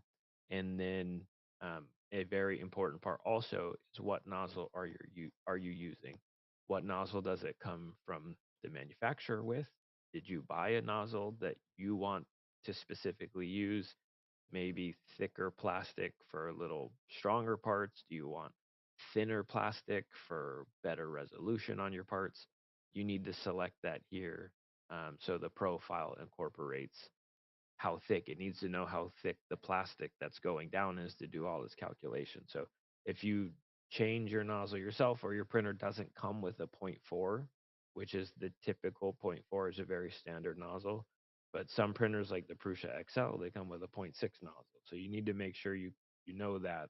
So that'll take a little investigation, but like 90% of the printers out there, they're going to have a 0.04 millimeter nozzle. So you're most likely okay just selecting that. But once you select your printer type, your nozzle type, all the devs, if the profile is already existing here, they've already calculated how big is your printer, how fast is it supposed to move. So all that advanced level stuff is taken care of for you. So the filament is the next thing that you have to set up or configure. So now your printer's set, right? You use the wizard, printer's good to go. Now you want to make sure that you look at the plastic that you're using. And on the box, it's going to give you kind of a range. And on here, you can see generic PLA. When you select it, it gives temperatures circled in red over here. And this may or may not be the correct temperature for your filament. I found that on my printers with the nozzles that I put on them, these settings, they lead to a little bit of that stringing, and I don't like the stringing. So what I do is I lower the temperature about 10 degrees Celsius, and the strings go away. And so what you'll want to do is, some of this might be some trial and error.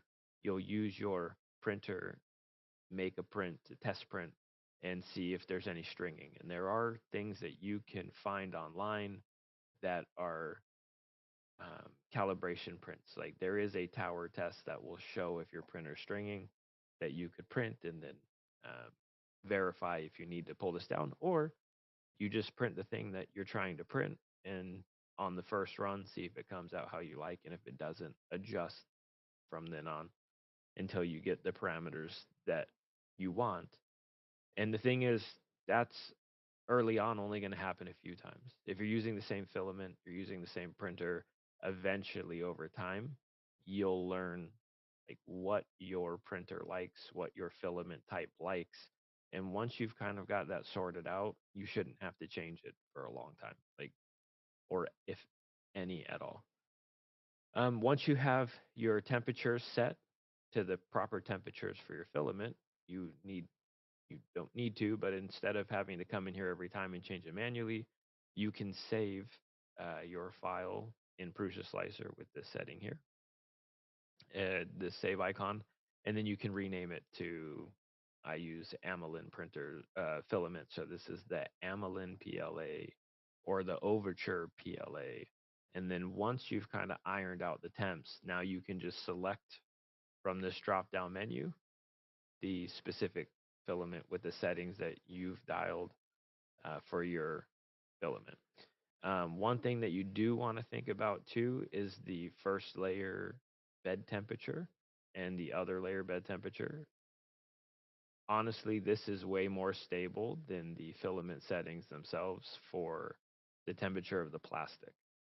So you won't change these too much, but if you're having some kind of layer adhesion problem or some issue that can be attributed to the bed temperatures, then you may want to play with those settings. But again, we're kind of trying to you shouldn't have to do this. So sometimes I do asides that are like, oh, just in case, think about this. We want to make it easy as possible. So for now, I would do a test print and then only change anything after your first print if it didn't come out exactly how you like. Now we need to have a place, we need to have a model, we need to have something to print, right? So on printables.com, we can come over here and find something to put into um, our slicer, whatever the thing that we need. I'm going to go ahead and come out of here, and hopefully you guys can see everything. Now on printables.com, you can see this found a train front here.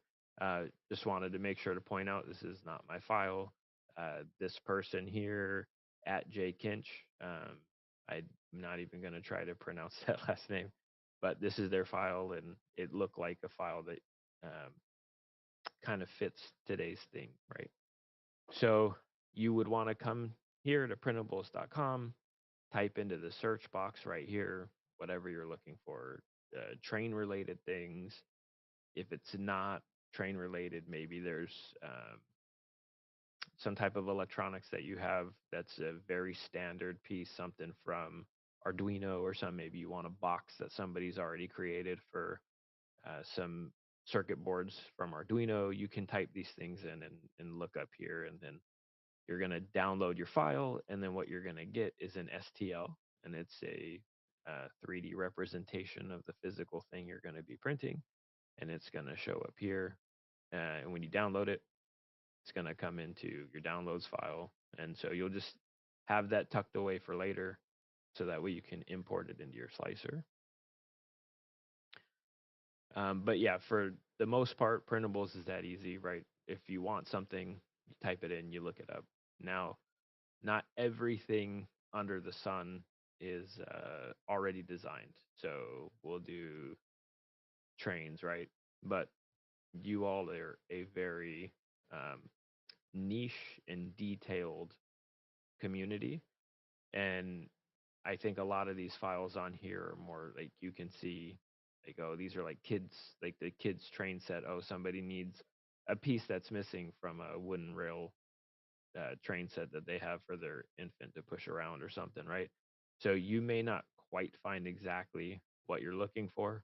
And in that case, and actually, as an aside, my hope is that at some point I can get enough of you all interested that if some of you become makers, designers, that these repositories will start being filled with things that matter. So like this guy, he has it right here, HO scale trains, train track shelf. So this is something like specifically for HO. So you just kind of have to look around and see if you can find things that work for your exact need. Now, if you can't find something that works for your exact need, what do? You come over here and you have Tinkercad. I don't think I really need to show you guys the slide, but we will continue with the slideshow, tinkercad.com, right? And so we can look at these different files. You can create things here. And just to show you kind of like a demonstration, this is something like, let's say we're going to make a badge or a logo. I found this SVG. It's a free vector. Again, I want to make the attribution to this person here, Aji Peppa Brianna. They made this vector file. And if you go to the free download, you can see there's an SVG, and Tinkercad will let you import SVG files. So in here, to get this file, all I did was import, choose a file, and then you can grab this SVG. So if you already have logos for like your train clubs and you guys want to make something, you can just use the 2D image that you already have designed, as long as it's an SVG file here. And then when you see it imports nice and large, we're going to shrink it down a little. And a neat thing they just added that they didn't have before, that I'm glad they have now, is this quality. So this is actually new. and it kind of tightens up the lines. But the thing you can see here is all these hollow areas. That's nothing. Only the pink is going to be the plastic. And so you may want to find out. So if I have this at, basically 190, I can make a backing, and we'll talk about that just real quickly. So if I just wanted to make like this as a little logo, I'll come in here and I'll grab a cylinder, and then I'll turn that cylinder to the same size as what I have here. All I did was type 190 into the other box there, so that way they match. Smooth it out with the sides function. Maybe I want this whole thing to be 3 millimeters, so I'll do that as 2. And then, yeah, that was pretty close. So I'll do that as 3. And then now I can do something called an alignment tool and align these. And right now I'm just showing you guys, right? You're gonna have to go in and play with this and figure out how to do these things. Look up tutorials, but just so you can see, right, that we have some kind of, let's see, change the colors. Let's do presets. Make that black. Make this white, or like a light gray. So the steam, I don't know. But now you can take this and combine these shapes and give it a second to render. But once this is done, you can take this file and you can export it. So now it's finished there. Now, right now it's showing as one object, so it's selected a color. If I wanted to come in here and go multicolor, it'll show that it's still 2 different layers. But I've created a thing, and for the sake of time, because we don't have a ton of time to do like a lecture based on this, but I've created a thing, and now I can export that thing as an STL file. So remember that STL, that's the most important file that you want. They do have OBJs, but if you're using that program, the OBJs actually, they come zipped, and then you have to unzip and extract, and it's extra steps. So if you just do the STL, you can get the STL file. So real quick, we'll get rid of this guy. I just made a file. So right now I have the file that I made and the file that I downloaded. So you have train font is the one that we got from the repository online that somebody else created. And then whatever this name is that Tinkercad gave it is the logo that we created. So if I want to pull in the logo, you can see here that it is now pulled in the logo. So this is what the 3D printer will create for us. And then we looked at it as a 2-tone thing. So you could even, if the layers stack on top of each other, you can make multiple color prints by setting a color change in the slicer software. So let's quickly kind of go over our settings that we talked about earlier. I have 0.2 millimeter layer height, which is a pretty typical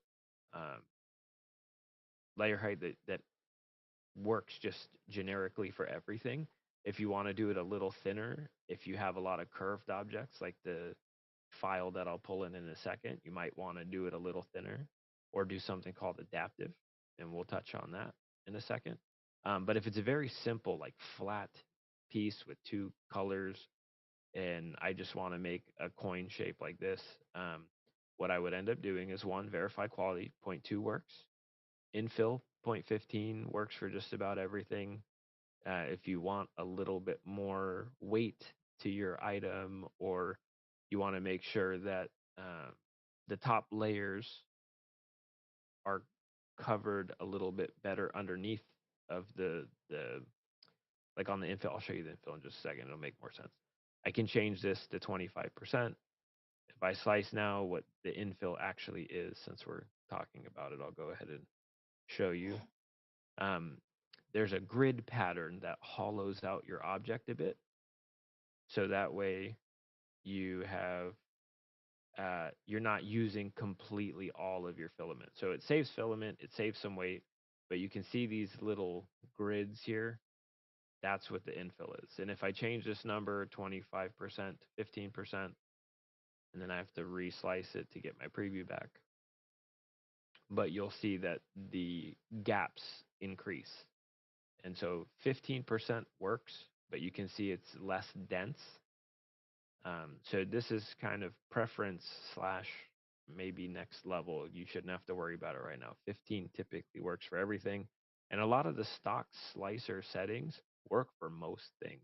So again, to simplify it and make it easy, just print with how your profile is set up and print with what the manufacturers have already established, and only change it if it's not working for your process. So right here, we verified we have 0.2 millimeter quality. We have an infill that we like. There are print settings under this menu. Again, unless you have a need for something, you don't need to change any of these. The one that I do change frequently is the perimeters value, and that's only typically if I'm doing smaller objects. So things that are going to possibly be brittle, I'll add a couple more perimeters, and then that will strengthen my print. I'll show you what the perimeters are. So in this example here, there is a solid piece of plastic that outlines the entire shape. So if you see, we zoom way in here, there's an orange and a yellow. That's 2 perimeters. If this was a skinny object and I wanted to make it stronger because I'm worried about it breaking, as I add perimeters, you will just get more of these rings that surround the perimeter of the object. So just as an aside, if your prints are breaking, add more perimeters. It'll help. So we're going to come in here. We're going to try and find out. Okay, so we wanted gray to be the first layer here. And so we'll leave that as, let's say, the gray color. And then we're going to do a filament change right here. Do that one. And so now you can see we'll do this other filament as black. And this is just so you can see the difference in the colors here. So now these are just previews. The real color that you have is going to be based on the plastics that you're using. But you can see for this logo, just as a 2-color concept, I have one color on the outside for the background, and then I have the actual like SVG portion of the file as black here. But this is just to help you distinguish between where the color change is, and then you can select, like, maybe you want this to be white and this to be black, or this to be red and this to be gold. Whatever plastic you have is what you'll do for this. But if you look through here, I've taken an STL, I've given it 2 colors. You can do this on any printer. That's why I'm showing you this. So if you want to do a multicolor thing, you can very easily just select that little plus button here, and it says we're adding a color change, and then now you have a 2-color logo. And as long as you stack it, if you ever have looked up anything about screen printing, or you understand how to make logos and you know that there's layers to it, that's all this is we're telling the printer where the layers are, and that's when we're changing the colors. So you could theoretically do this as 3, 4, 5 colors. If you know how to do like Adobe Illustrator work, all you're doing is whatever layer the SVG was, you set that layer in here, and then it gives you a multicolor print. So now let's take a look. So this is just to show you the concept of importing your file that you created, and then where we want it to be a multicolor in this example, but it doesn't have to be. You could paint fill this. You could do this as a single layer, get rid of this thing, go back to that layer where it's switching, delete it. And then now this is a single color, no changes. It's just going to print this as is Any of the yellow and orange you see here is just in the legend you can see, right? Perimeters. You don't have to worry about any of that. This is going to be a single color. But what is important to know is that on these layers, right, there is a height to it. So right here is where the first like train image stops, and then it starts building on top that different color. So if I wanted to paint fill this, the smoke in the train would be recessed or embossed, and then I can put paint inside of it, fill it, wipe it with uh, IPA, acetone, whatever works best to clear your paints off, and then the paint stays inside, and then you have the plastic color on the outside, and you could paint fill this object if you wanted to. So think of 3D printing as a tool, and let your mind wander, and get as creative as possible. So now we've looked at the thing that we created and pulled in. Now we're going to go to the thing that someone else created. So I'm going to go ahead and use this plus button to add a file. And then I'm going to grab this train front. Now this train front comes in the way that whoever designed it oriented it, right? This is how he exported it from his design software.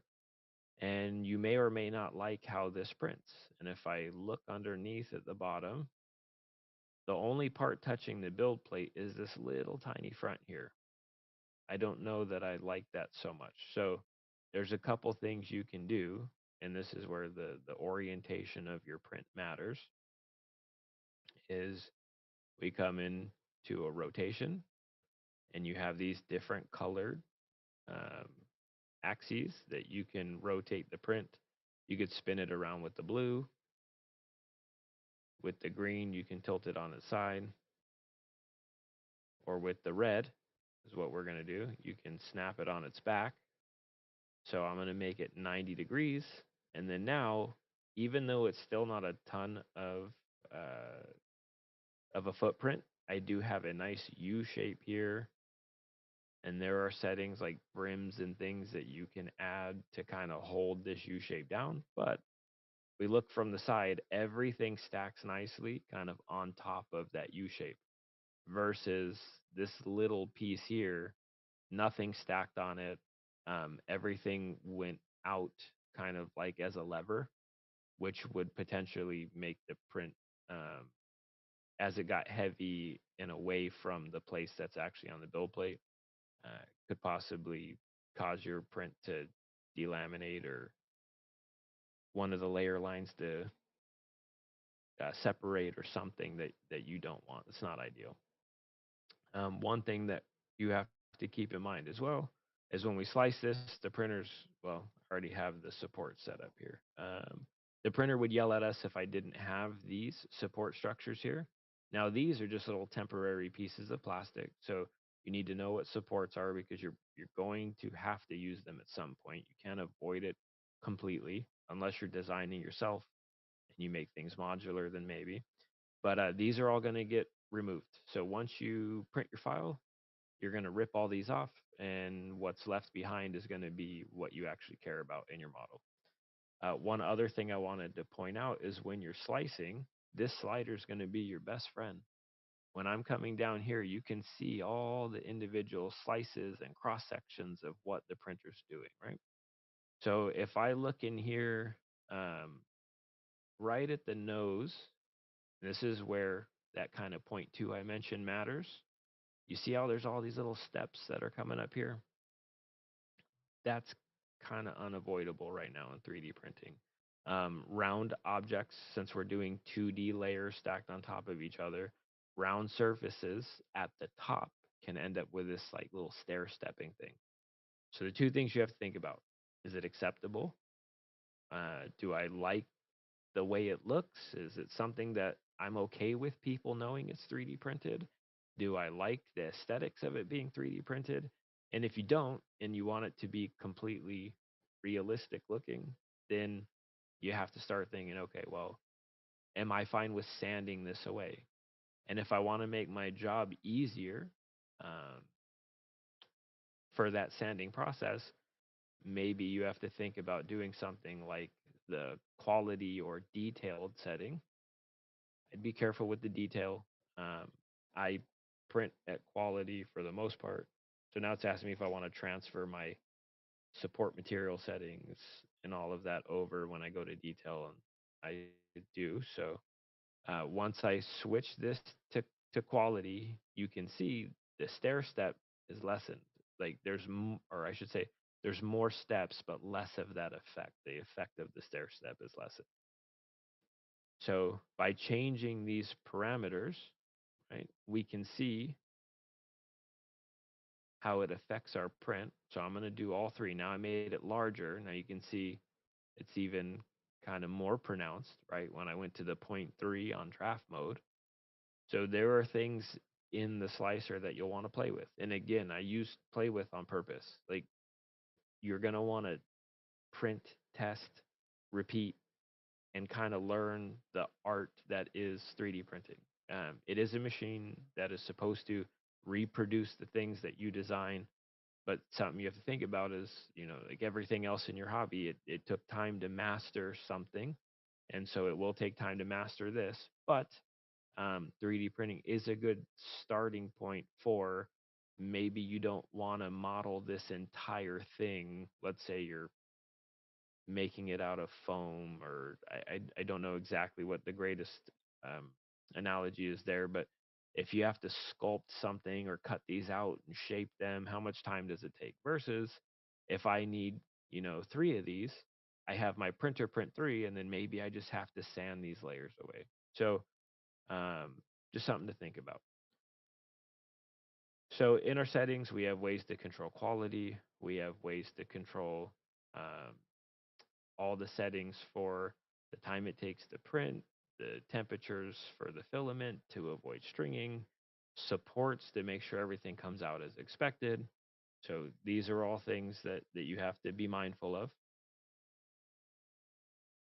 And then when we're in here, just make sure also when you're pulling these supports away, you're going to have some little things that you may have to clean up as well that are like these little pock marks on the surface, or bumps or things that you'll have to remove. So just something to keep in mind. All right, so real quick, let's see how far ahead in my presentation I jumped. And we'll go back and check that out.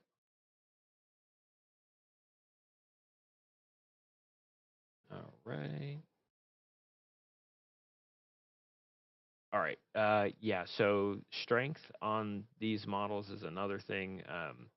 Resin and the FFF, which is what we were just looking at with the layers, they're a little bit different. So um, orienting the parts in certain ways will allow you to get the maximum kind of quality and strength properties.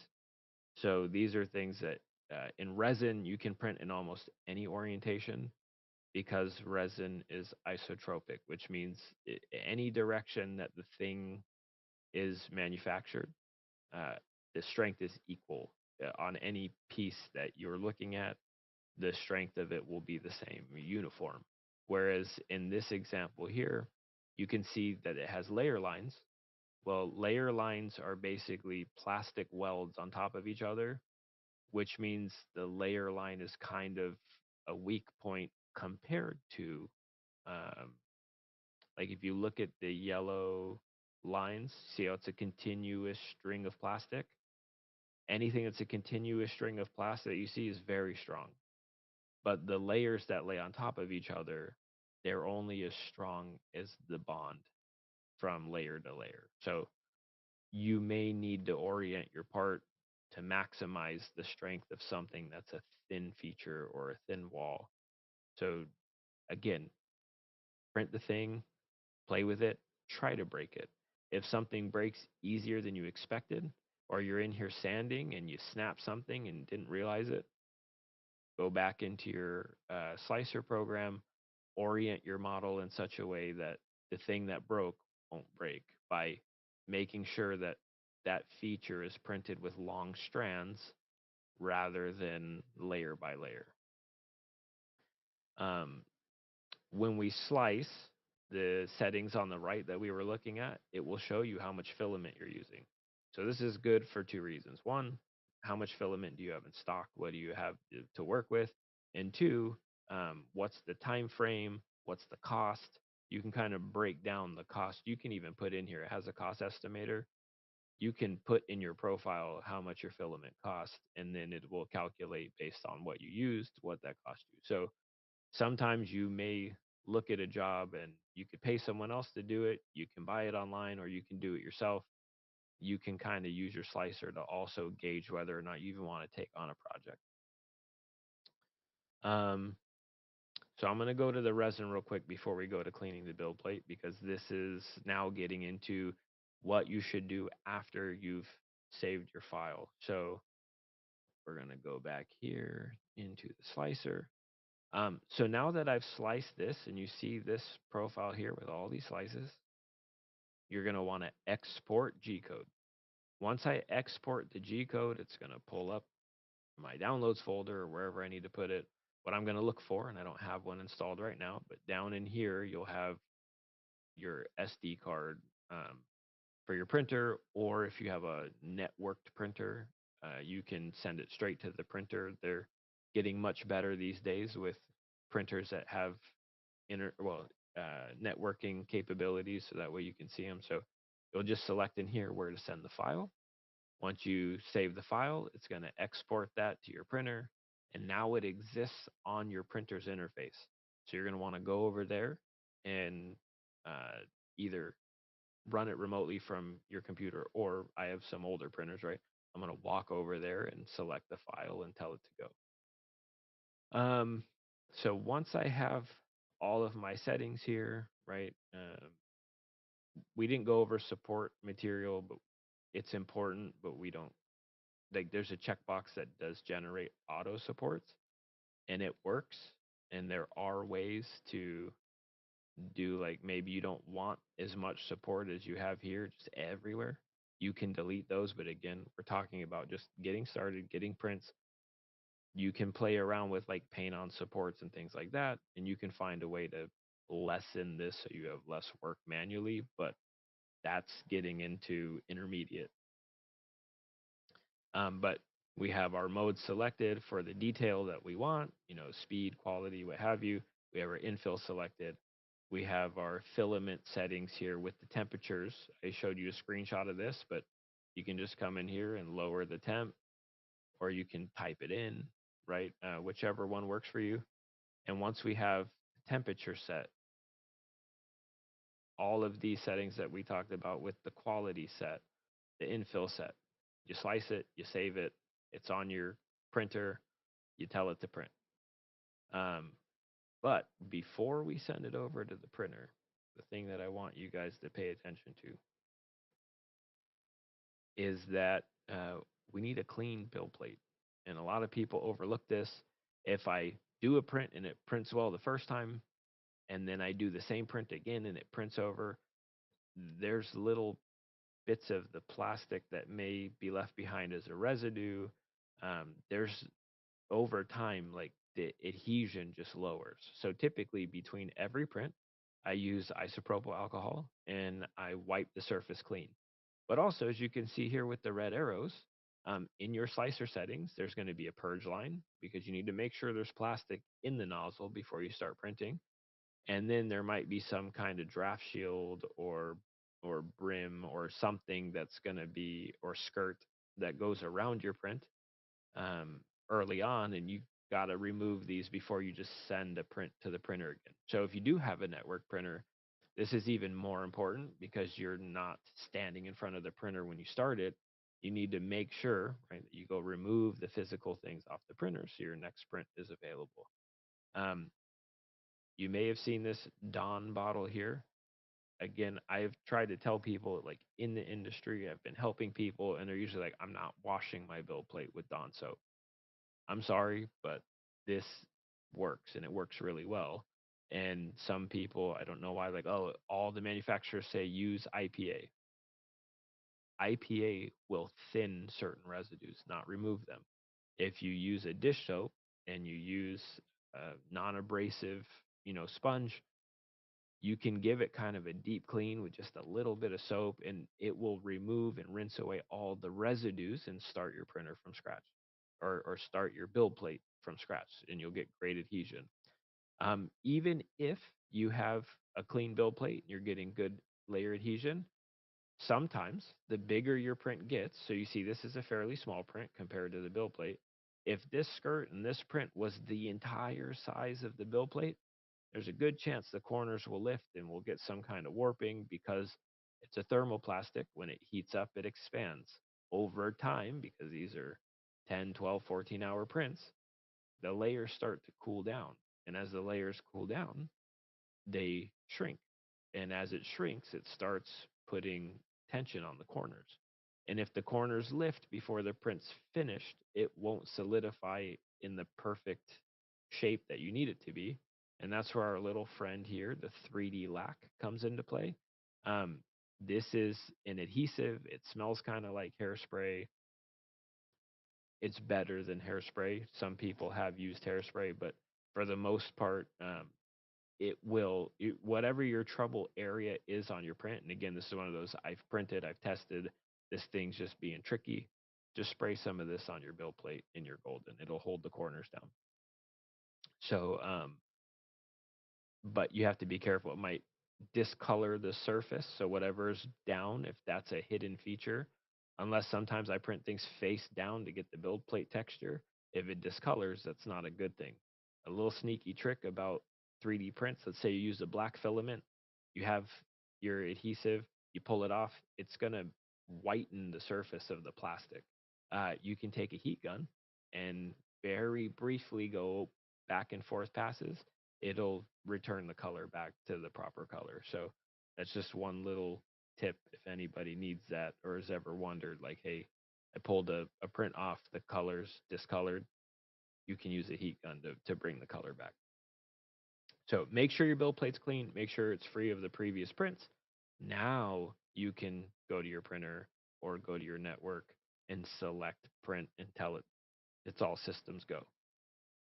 Now, once the printer started, this is kind of the last thing on your pre-flight checklist, is you need to make sure that you have a good first layer. And you'll get an eye for this. And once it's dialed in, there are offsets on your printers that you'll use to kind of get this layer perfect. But once it's set, don't touch anything. Don't manhandle your printer and make anything shift around or move. And you won't have to set this again. Printers do have, especially nowadays, it's more common to have a bed leveling sensor, but you most likely still need to do an offset to just kind of get the layer perfect. Now, if you look at these 3 photos, you can see very stringing, like the plastic, the strands are individual. The sides of each strand haven't overlapped enough to stick together. So they're all separate and stringy. But if you look in the middle, they've compressed the perfect amount. The little white lines in between you can see, that's where there's a bond between layers sideways. And then if your print head is too low, you see these little kind of flares of plastic. It's squishing too much. So like if you took a piece of Play-Doh or putty and pushed down in the center, what happens? It's going to kind of curve up and around. That's the same thing that your plastic's doing here. And so what you're shooting for is to get your first layer to look like this good layer here, and it's solid. Another way to look at it is across your bed. You see this rectangle here. Somebody either did the offsets different in the middle of this, most likely what they did, but some of, especially the cheaper printers, if you want to save some money, you may end up with a slightly warped bed. Now, the sensors are making this kind of a thing of the past. But if you do see something like this, where one part of your print is stringy, one part of your print is perfect, one part of your print's too low, you may need to physically level your bed, or check your bed leveling sensors. But just for a visual, take a look at that. You can Google perfect first layer or something like that, first layer 3D printing, and it will give you images that look like this. Now, once this is set, you're kind of good to go and ready to let the print continue. one last thing I did want to show for the resin guys with the last 2 minutes that I have here is in the resin slicer, you're going to have supports that look like this. And with resin, what's important? So the temperature was a thing and the layer heights, right? These all exist in the settings here. So you have different layer heights, and you can pull up with resin, usually the manufacturer's suggested settings for these, and just plug them in. But again, you're going to want to set the layer height, which will dictate how fast or slow, how much detail or low detail, but the light exposure time. This is the thing that you're going to want to play with resin prints. So if you're doing resin prints and you have a bunch of fine details, let's say like fur on a fox or something, or a, I don't know, a wolf, right? And you're not seeing the fur, it just looks kind of muted. You probably have too much light, and so it's overexposing, and you're not getting your details. And you'll want to turn that time down. Maybe instead of 2.5, you go to 2.3 and print again, and go to 2.1 and print again, and then you pick your favorite. And then there are calibration test prints that you can find that help you dial in these settings.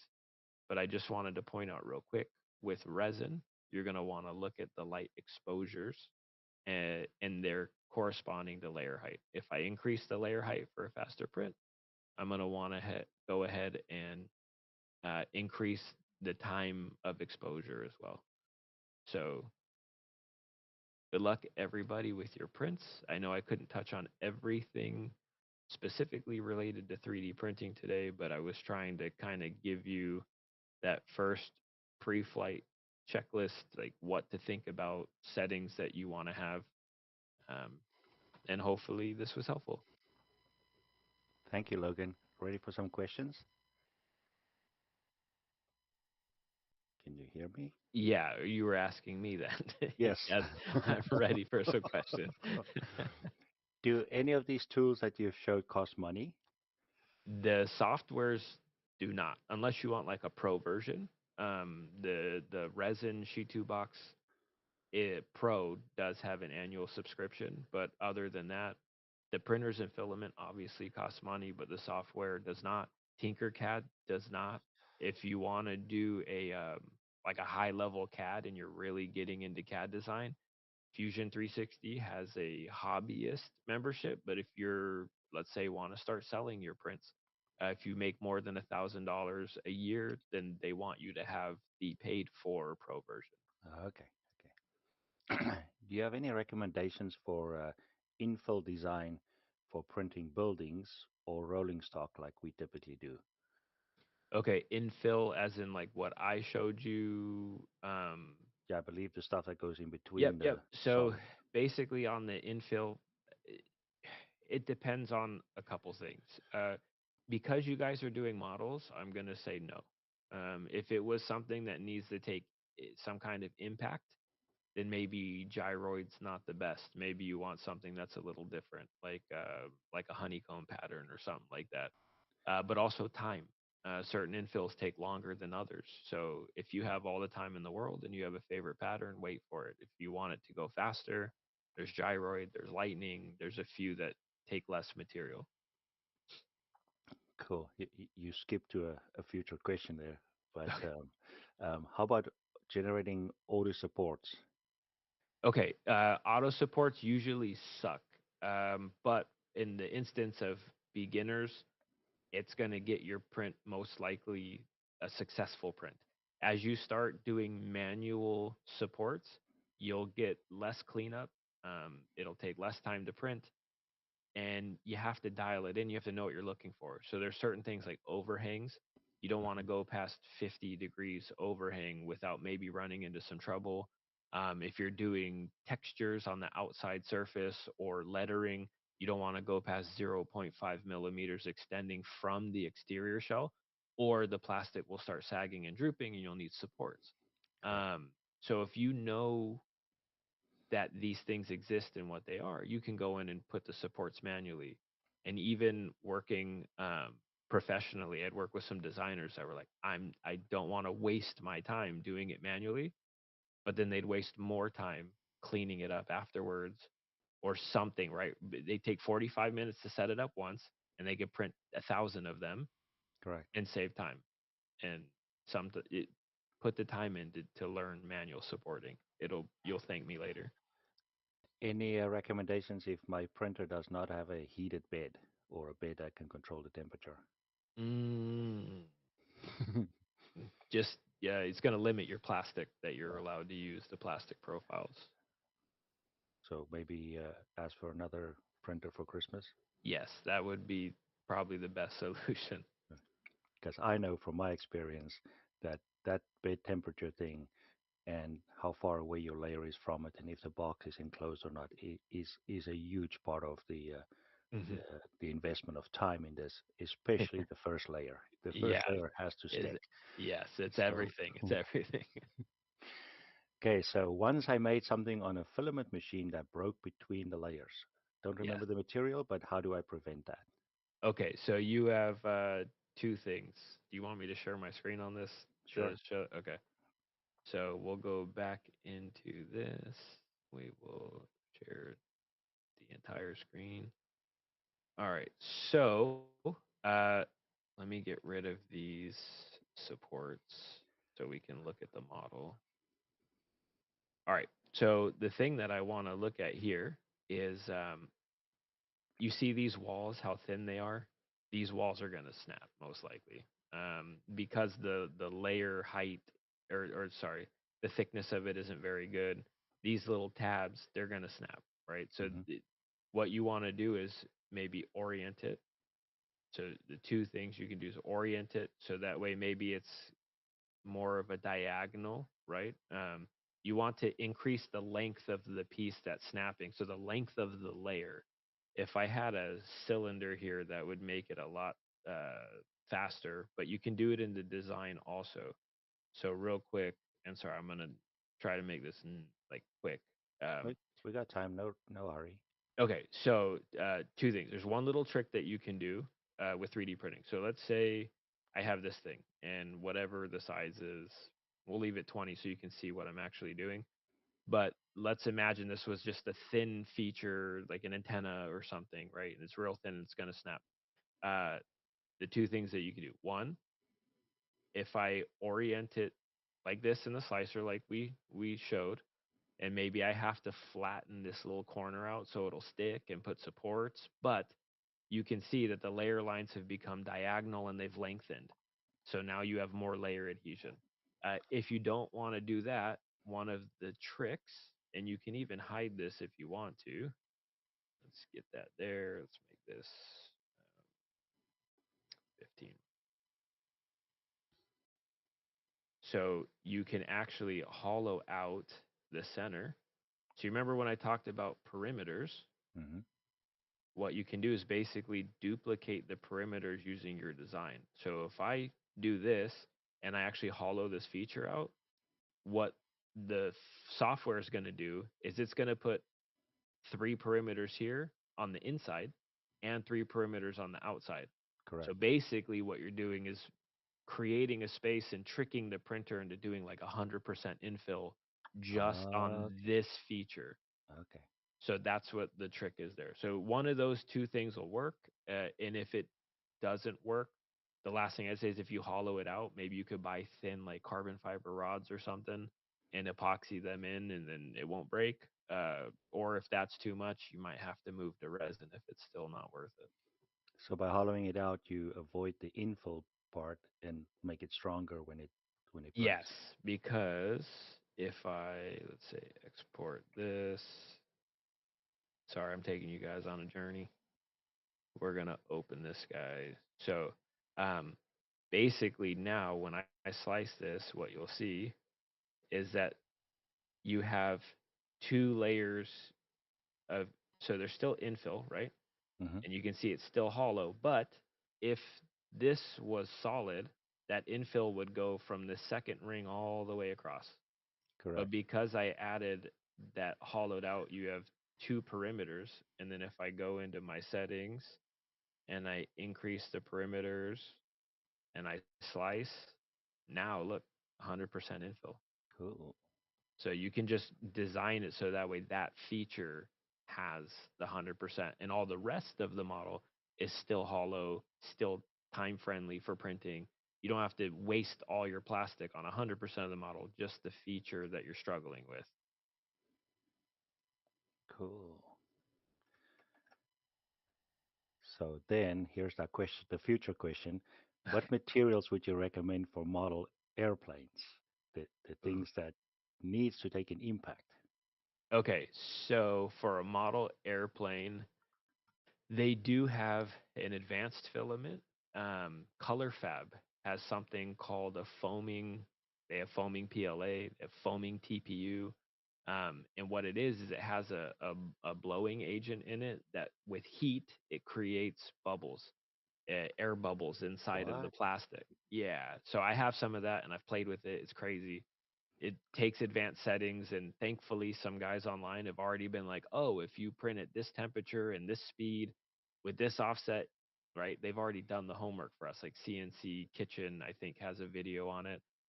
So something like that will lightweight your part, but then now you can use something with a high layer adhesion, Okay. to be a shell, or you can use an advanced, um, like there's modifiers that you can use in the slicer.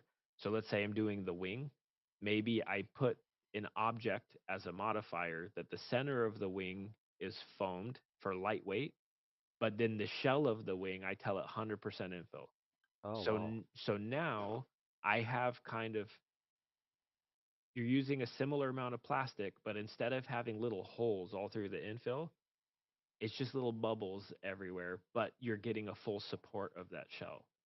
Cool. So I would say mainly find impact resistant engineering type plastics first.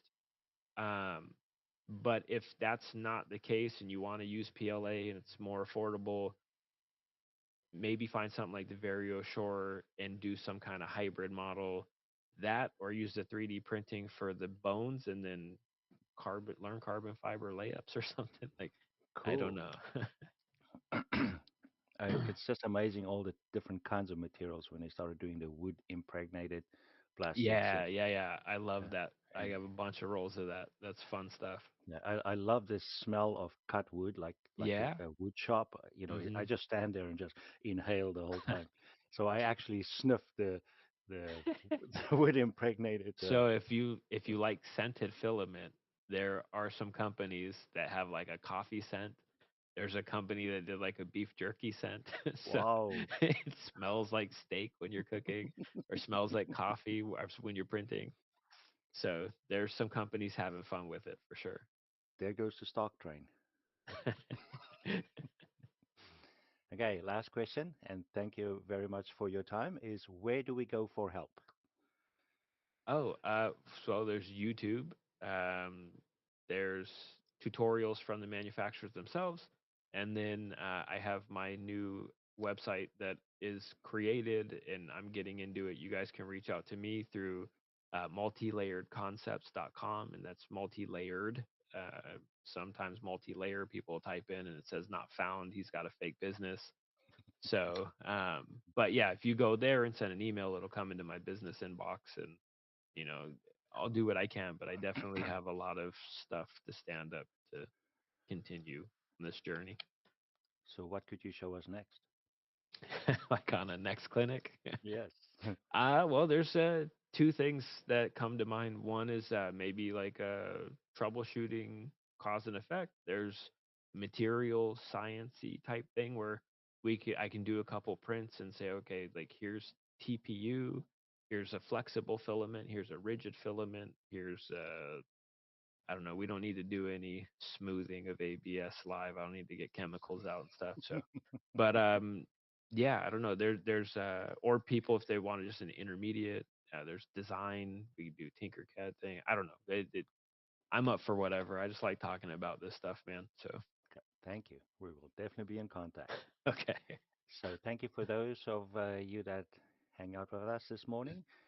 Our next NMRAx will be on June the 29th, which is again the fourth Saturday, and it will be also in the morning New York time. So hope to see you guys then. Be safe.